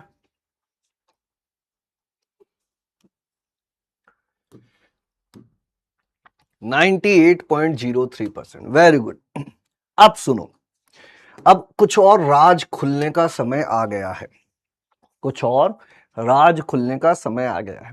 जैसे जैसे आगे बढ़ेंगे टॉपिक थोड़े कठिन होते जाएंगे, थोड़े कॉन्सेप्चुअल होते जाएंगे, कठिन नहीं बोलना चाहिए, कॉन्सेप्चुअल होते चले जाएंगे, मतलब और फोकस डिमांड करेंगे, लिखना बिल्कुल बंद कर देंगे।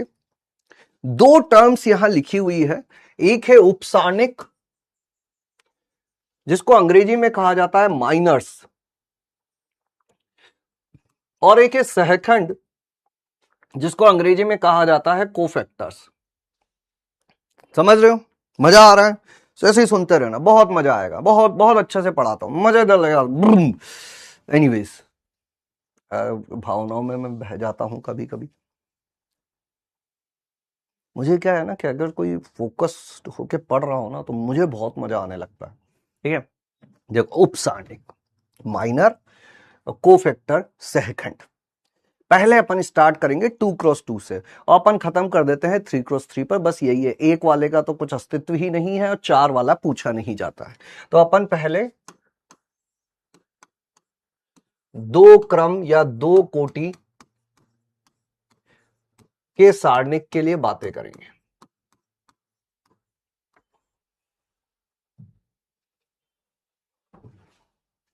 ठीक है, लिखने की कोशिश अगर तुमने की तो बहुत पाप पड़ेगा, पहले ही बता दे रहा हूं मैं, है ना। देखो, दो क्रम का सारणिक कैसा दिखता है, A11, A12, A21, A22। अब ये उपसारणिक क्या होता है, पहले उपसारणिक देखते हैं फिर सहखंड देखेंगे। उपसारणिक क्या होता है, उपसारणिक किसका होता है? उपसारणिक प्रत्येक अवयव का होता है। हर जो अवयव यहां पे लिखा हुआ है उसका कुछ उपसारणिक होगा। और वो उपसारणिक क्या होता है?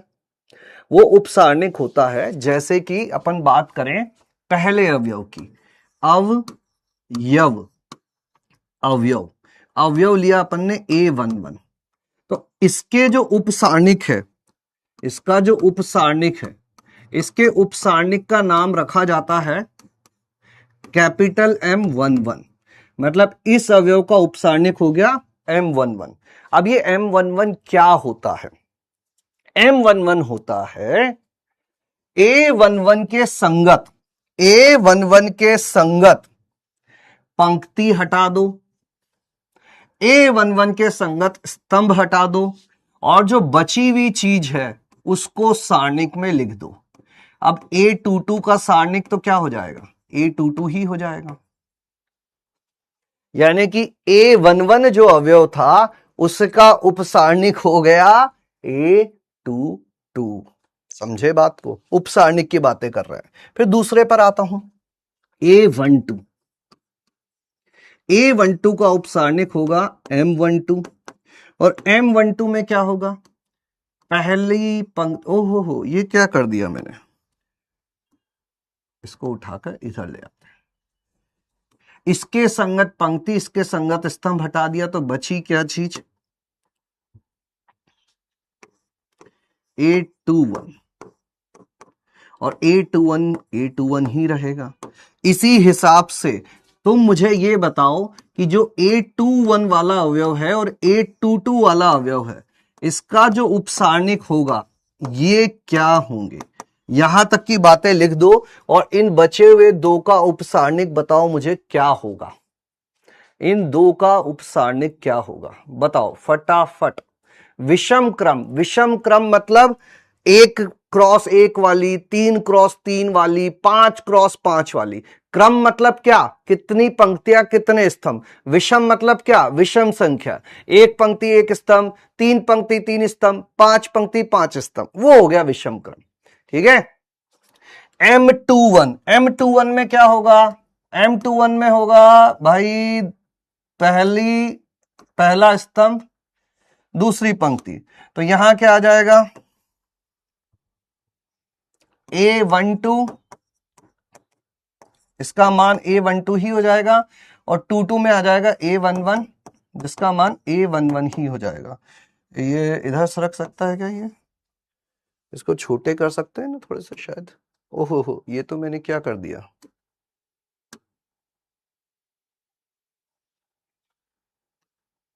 हाँ वेरी गुड,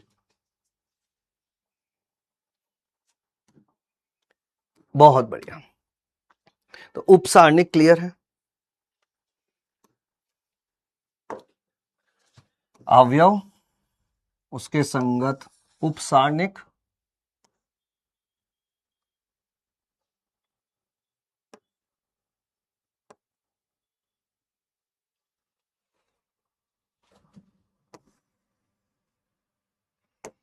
ठीक है। अब अगली चीज आती है सहखंड। तो उपसारणिक सभी लोगों को क्लियर हो गया होगा। सहखंड क्या होता है? तो सहखंड को प्रदर्शित किया जाता है C11, C12, C13 एवं जो अवयव है उससे C21 और C22 द्वारा। माइनर M कोफैक्टर C, है ना। अब यहां एक छोटी सी चीज होती है, क्या होती है कि किसी भी अवयव का, यहां साइड में लिख देता हूं, किसी भी अवयव का सहखंड उसके उपसारणिक में -1 की घात I प्लस J गुणा करने पर आता है। -1 की घात I प्लस J MIJ।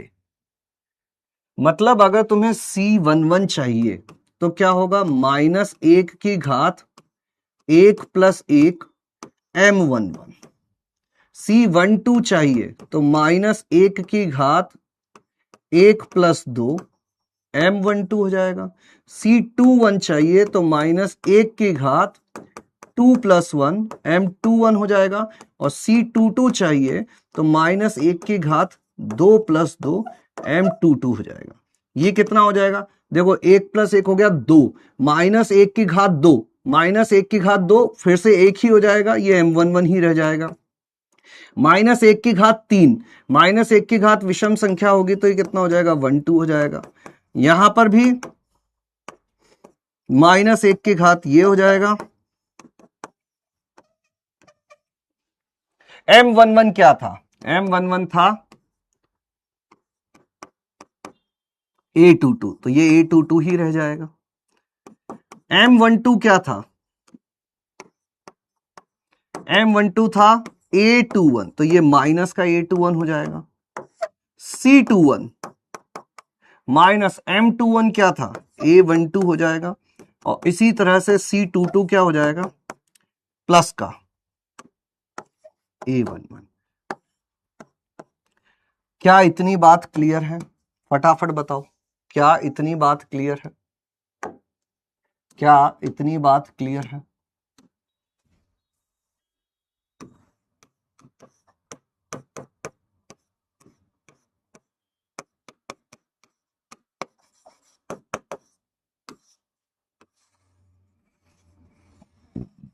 क्या करना है हम लोगों को? एक तरह से इन दोनों का योग अगर सम है तो जो उपसारणिक है वही सहखंड होगा। इन दोनों का योग अगर विषम है तो जो उपसारणिक है उसके आगे माइनस लगा दो।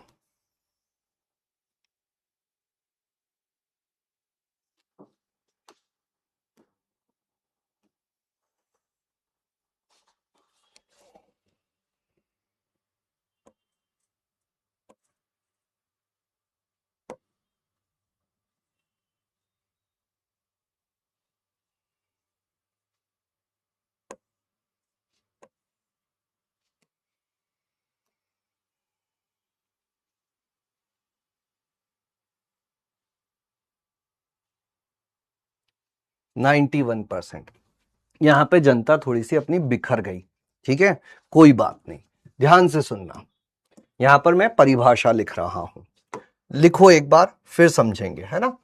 उप सारणिक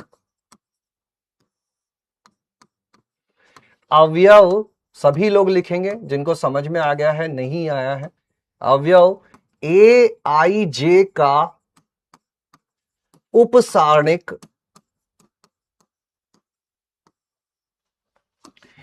एम आई जे, या अवयव ए का उपसारणिक प्राप्त करने के लिए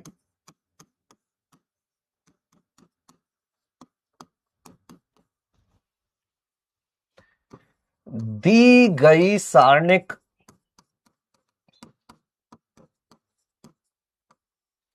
में से आईवी पंक्ति एवं जेवे स्तंभ को हटाकर शेष बची सारणिक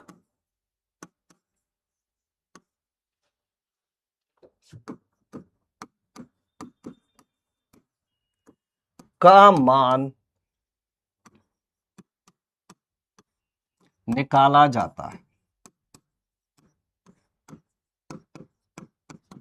समझ गए बात को?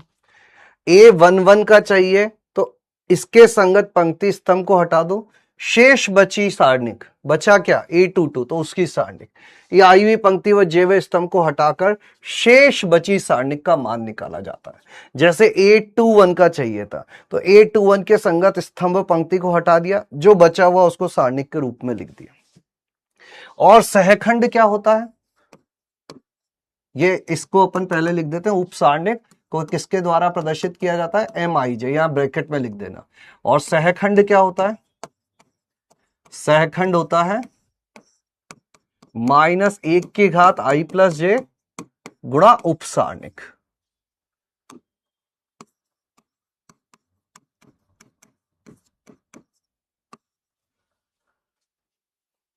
ठीक है, लिख डालो इस बात को। उपसारणिक को अंग्रेजी में माइनर कहते हैं और इसको ये कहते हैं। ठीक है, एक सवाल देता हूं, उससे और क्लैरिटी आएगी। 8% जनता जो है वो यहां फोकस करेगी अपना। मैं समझा रहा हूं, पहले समझो, सीखो और फिर खुद करना। कोई भी अभी खुद से नहीं करेगा। एनीवन, चाहे वो 90% हो या कोई भी हो, जिनको समझ में आ गया था वो लोग भी। सबसे पहले तुलना करो, सदैव तुलना करो। A11, A12, A21, A22। पहले लिखो अवयव। अवयव क्या क्या है अपने?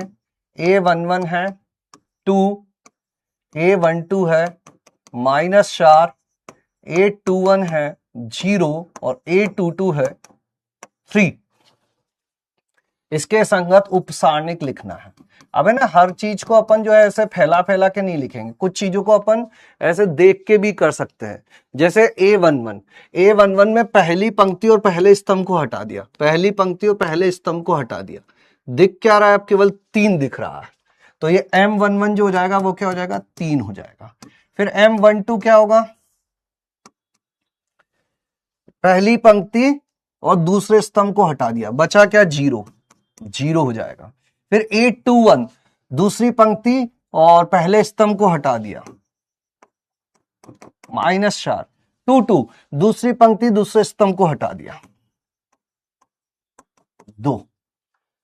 अब आ जाते हैं सहखंड पे। ये तो मेरे हिसाब से सबको क्लियर होगा, इसमें किसी को दिक्कत नहीं होगी। दिक्कत आ रही होगी सहखंड में। तो सहखंड में मैं एक सिंपल सी चीज बता देता हूं। देखो, अगर इन दोनों का योग सम आ रहा है, 1 + 1 2, सम आ रहा है, तो जो ये है वही ये हो जाएगा। अगर इन दोनों का योग विषम आ रहा है, 1 + 2, तो इसके आगे माइनस लगा दो। अब वो -0 के आगे माइनस लगाएंगे, 0 हो जाएगा, वो अलग बात है।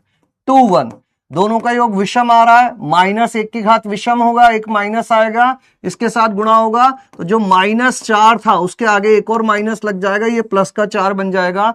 और C22, इन दोनों का योग सम है, तो जो था वही का वही उतार दो। अब बताओ कितने लोगों को समझ में आ गया? अब बताओ कितने लोगों को समझ में आ गया? क्लियर है क्या?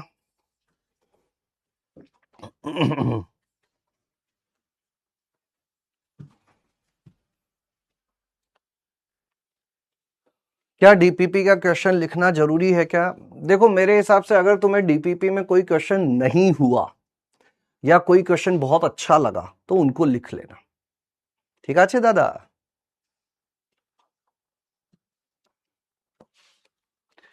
क्या यही उत्तर है तुम्हारा? ये छोटी नहीं होती क्या स्क्रीन इसकी?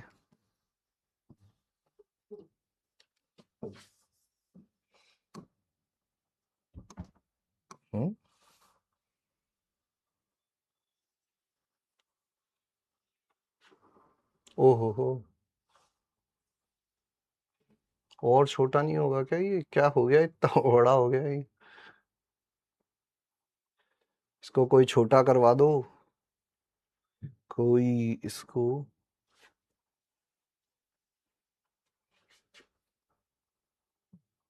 अभी 96% लोगों को क्लियर है। तो एक सवाल पूछता हूं मैं तुमसे, इसके लिए ज्ञात करो, इसके प्रत्येक अवयव का उपसारणिक और सहखंड ज्ञात करो। प्रत्येक अवयव का उपसारणिक और सहखंड ज्ञात करो। प्रत्येक अवयव का उपसारणिक और सहखंड ज्ञात करो। डीपीपी कहां मिलेगी? डीपीपी कहां मिलेगी मैं बता देता हूं तुमको। अपने फिजिक्स वाला ऐप पर जाइएगा, अपने फिजिक्स वाला ऐप पर जाइएगा, है ना? ये खोल ही रखी थी डीपीपी मैंने। फिर सबसे नीचे तुम्हें एक चीज दिखाई देगी, स्टडी। सबसे नीचे एक चीज स्टडी, ऐसे फोकस बन पाएगा क्या? हाँ,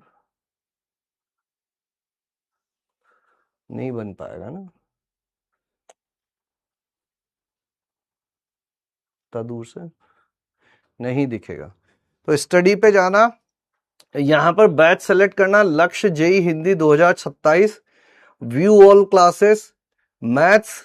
मैथ्स में जाना सारणिक पर, और सारणिक में आगे आकर डीपीपी पीडीएफ मिलेगा।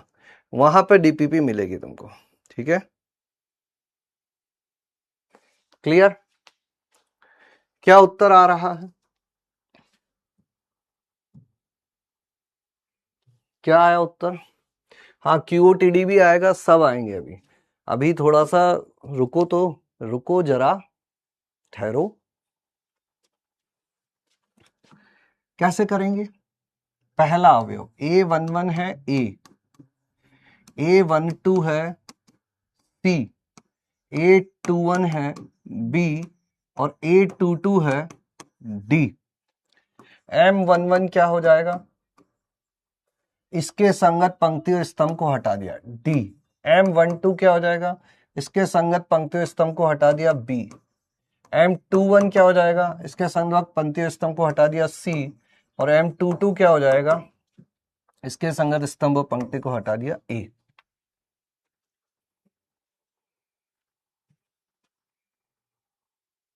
ठीक है? C11 क्योंकि दोनों सम है, यही का यही हो जाएगा। C12 विषम है तो माइनस B आ जाएगा, C21 विषम है तो माइनस C आ जाएगा, और C22 सम है तो फिर से A ही रह जाएगा। क्या यही उत्तर आ रहा है तुम्हारा भी? फटाफट बताओ कमेंट में, यही आ रहा है क्या? D minus B minus C A, D minus B minus. अब छुट्टी कर दो। अरे रुको, अभी कहां छुट्टी, अभी तो समय नहीं हुआ है। 7:45 और भैया आगे तो थोड़ी और चीजें लगेंगी। Yes sir. Baa baa black sheep, have you any wool? Yes sir, yes sir, 3 bags full. 96%। अब देखो, अभी अपन देखते हैं दूसरा। 3 कोटि के सारणिक, 3 कोटि के सारणिक में क्या होगा? सुन लो, थोड़ा सा समझ लो, है ना, अभी तो समय है, हो जाएंगी सारी चीजें। 3 कोटि के सारणिक कैसे दिखते हैं? A11, A12, A13, A21, A22, A23, A31, A32, A33। अब जो लोग कॉन्सेप्ट समझ गए होंगे, जो लोग 2x2 में कॉन्सेप्ट समझ गए होंगे, वो 3x3 भी निपटा देंगे। कैसे? बिल्कुल लिखना बंद कर देना, लिखने की कोशिश की, सवारी सामान की खुद जिम्मेदार है। सबसे पहले M11 की बात करें तो परिभाषा क्या कहती है कि जिस भी अवयव का उपसारणिक निकाल रहे हो, उसके संगत पंक्ति और स्तंभ को हटाने के बाद शेष बची सारणिक का मान। कौन सी निकाल रहे हैं अपन? पहली पंक्ति, पहला स्तंभ, इसको हटा दो, शेष बची सारणिक क्या हो जाएगी? A22, A23, A32, A33। ये किसका मान हो गया? ये M11 का मान हो गया। इसी तरह से प्रत्येक अवयव के संगत ऐसी बातें की जा सकती है। M12 A12 के संगत है तो पहली पंक्ति और दूसरे स्तंभ को हटा दो, बची हुई चीज क्या है? A21, A23, A31, A33। बोलो हाँ या ना। अगर मैं तुमसे रैंडमली पूछूं कि बताओ M22 क्या होगा, तो M22 22 मतलब दूसरी पंक्ति दूसरे स्तंभ को हटा दो, बचा क्या? A11, A13, A31, A33। मगर मैं तुमसे पूछूं कि भैया M32 का क्या होगा या M33 का क्या होगा, M33 में क्या करोगे?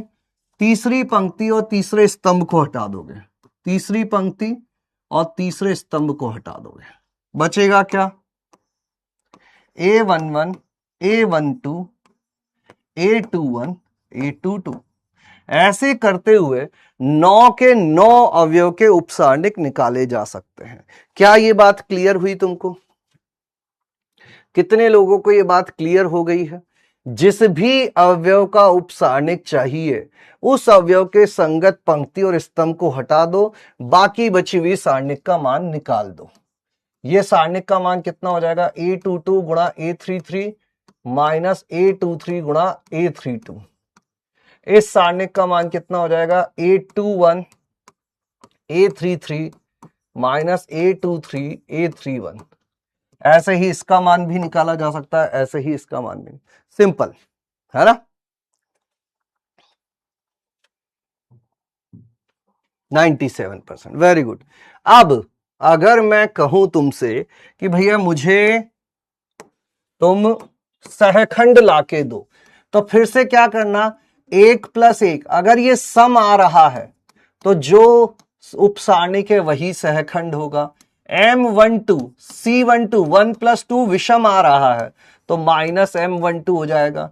यहां पर है अपना C22 2 + 2 4 आ गया, तो जो M22 होगा वही C22 हो जाएगा।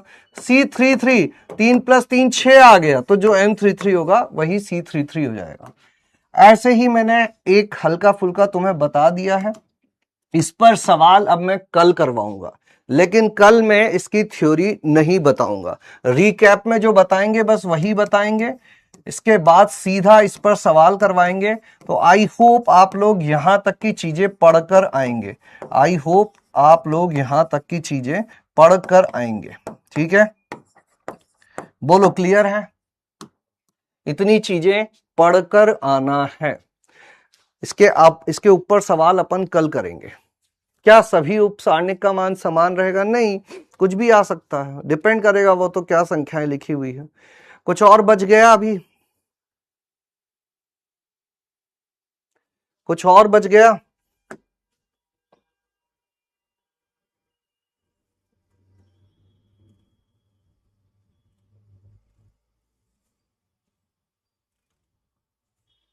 QOTD,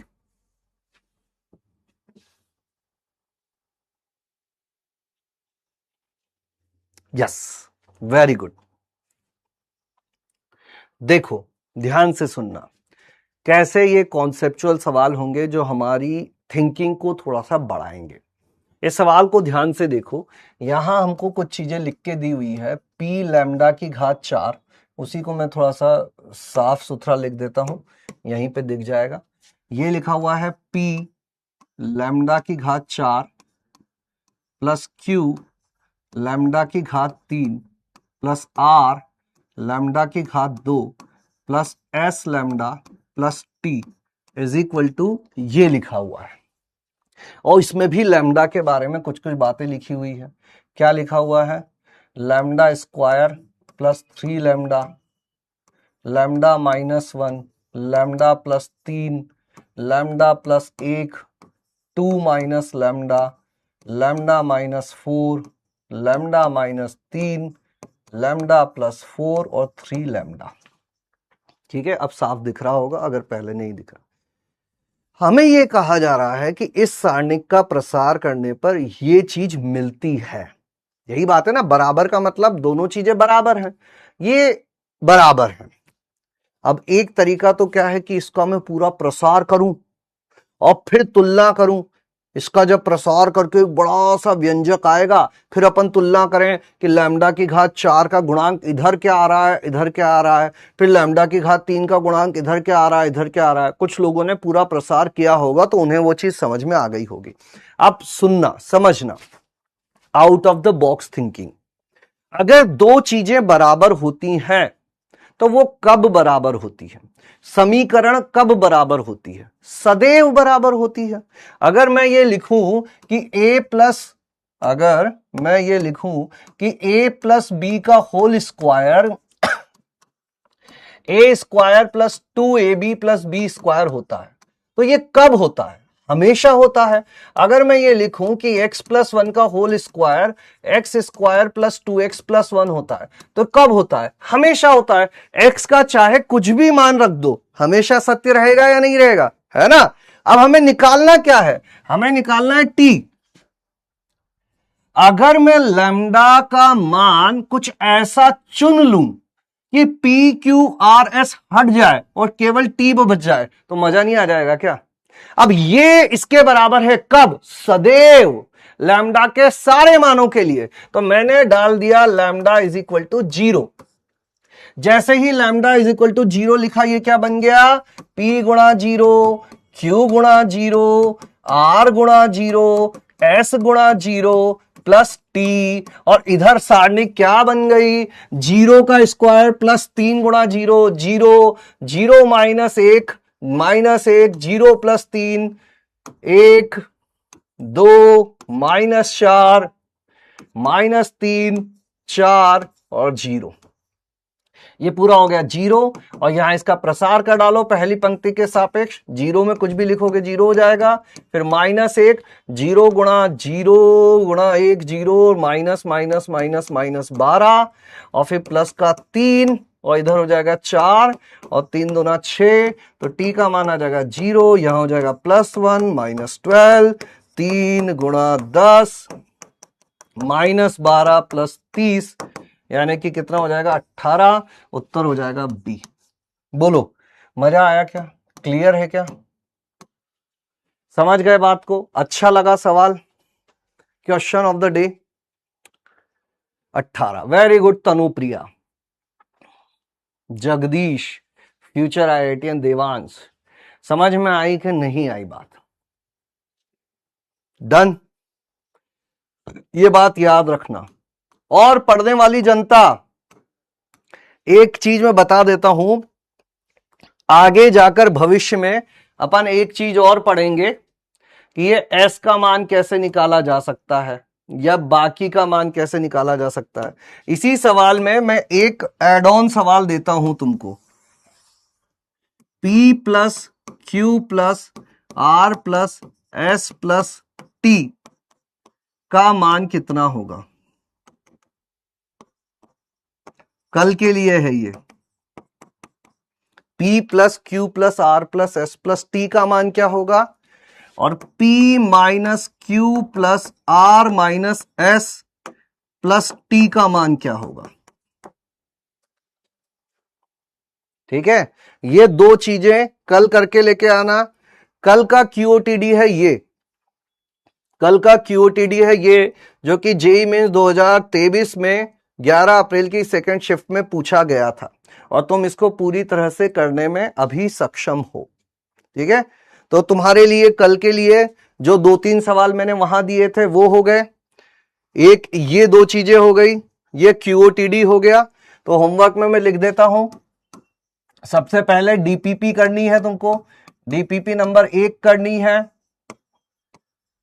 क्लास के क्वेश्चंस करने हैं, QOTD का जो मैंने एक्स्ट्रा पार्ट दिया है वो करना है, और आज वाला QOTD करना है, टुडेज QOTD करना है, और थ्योरी तो पढ़ के आना ही है। रैपिड फायर शीट तुम्हारे पास पहुंचा दी जाएगी, ये भी करनी है। रैपिड फायर शीट करने में ज्यादा समय नहीं लगेगा, ये तुम्हें 10 मिनट से 15 मिनट में निपट जाएगी, है ना, इसकी चिंता ना को। और बोलो बाकी।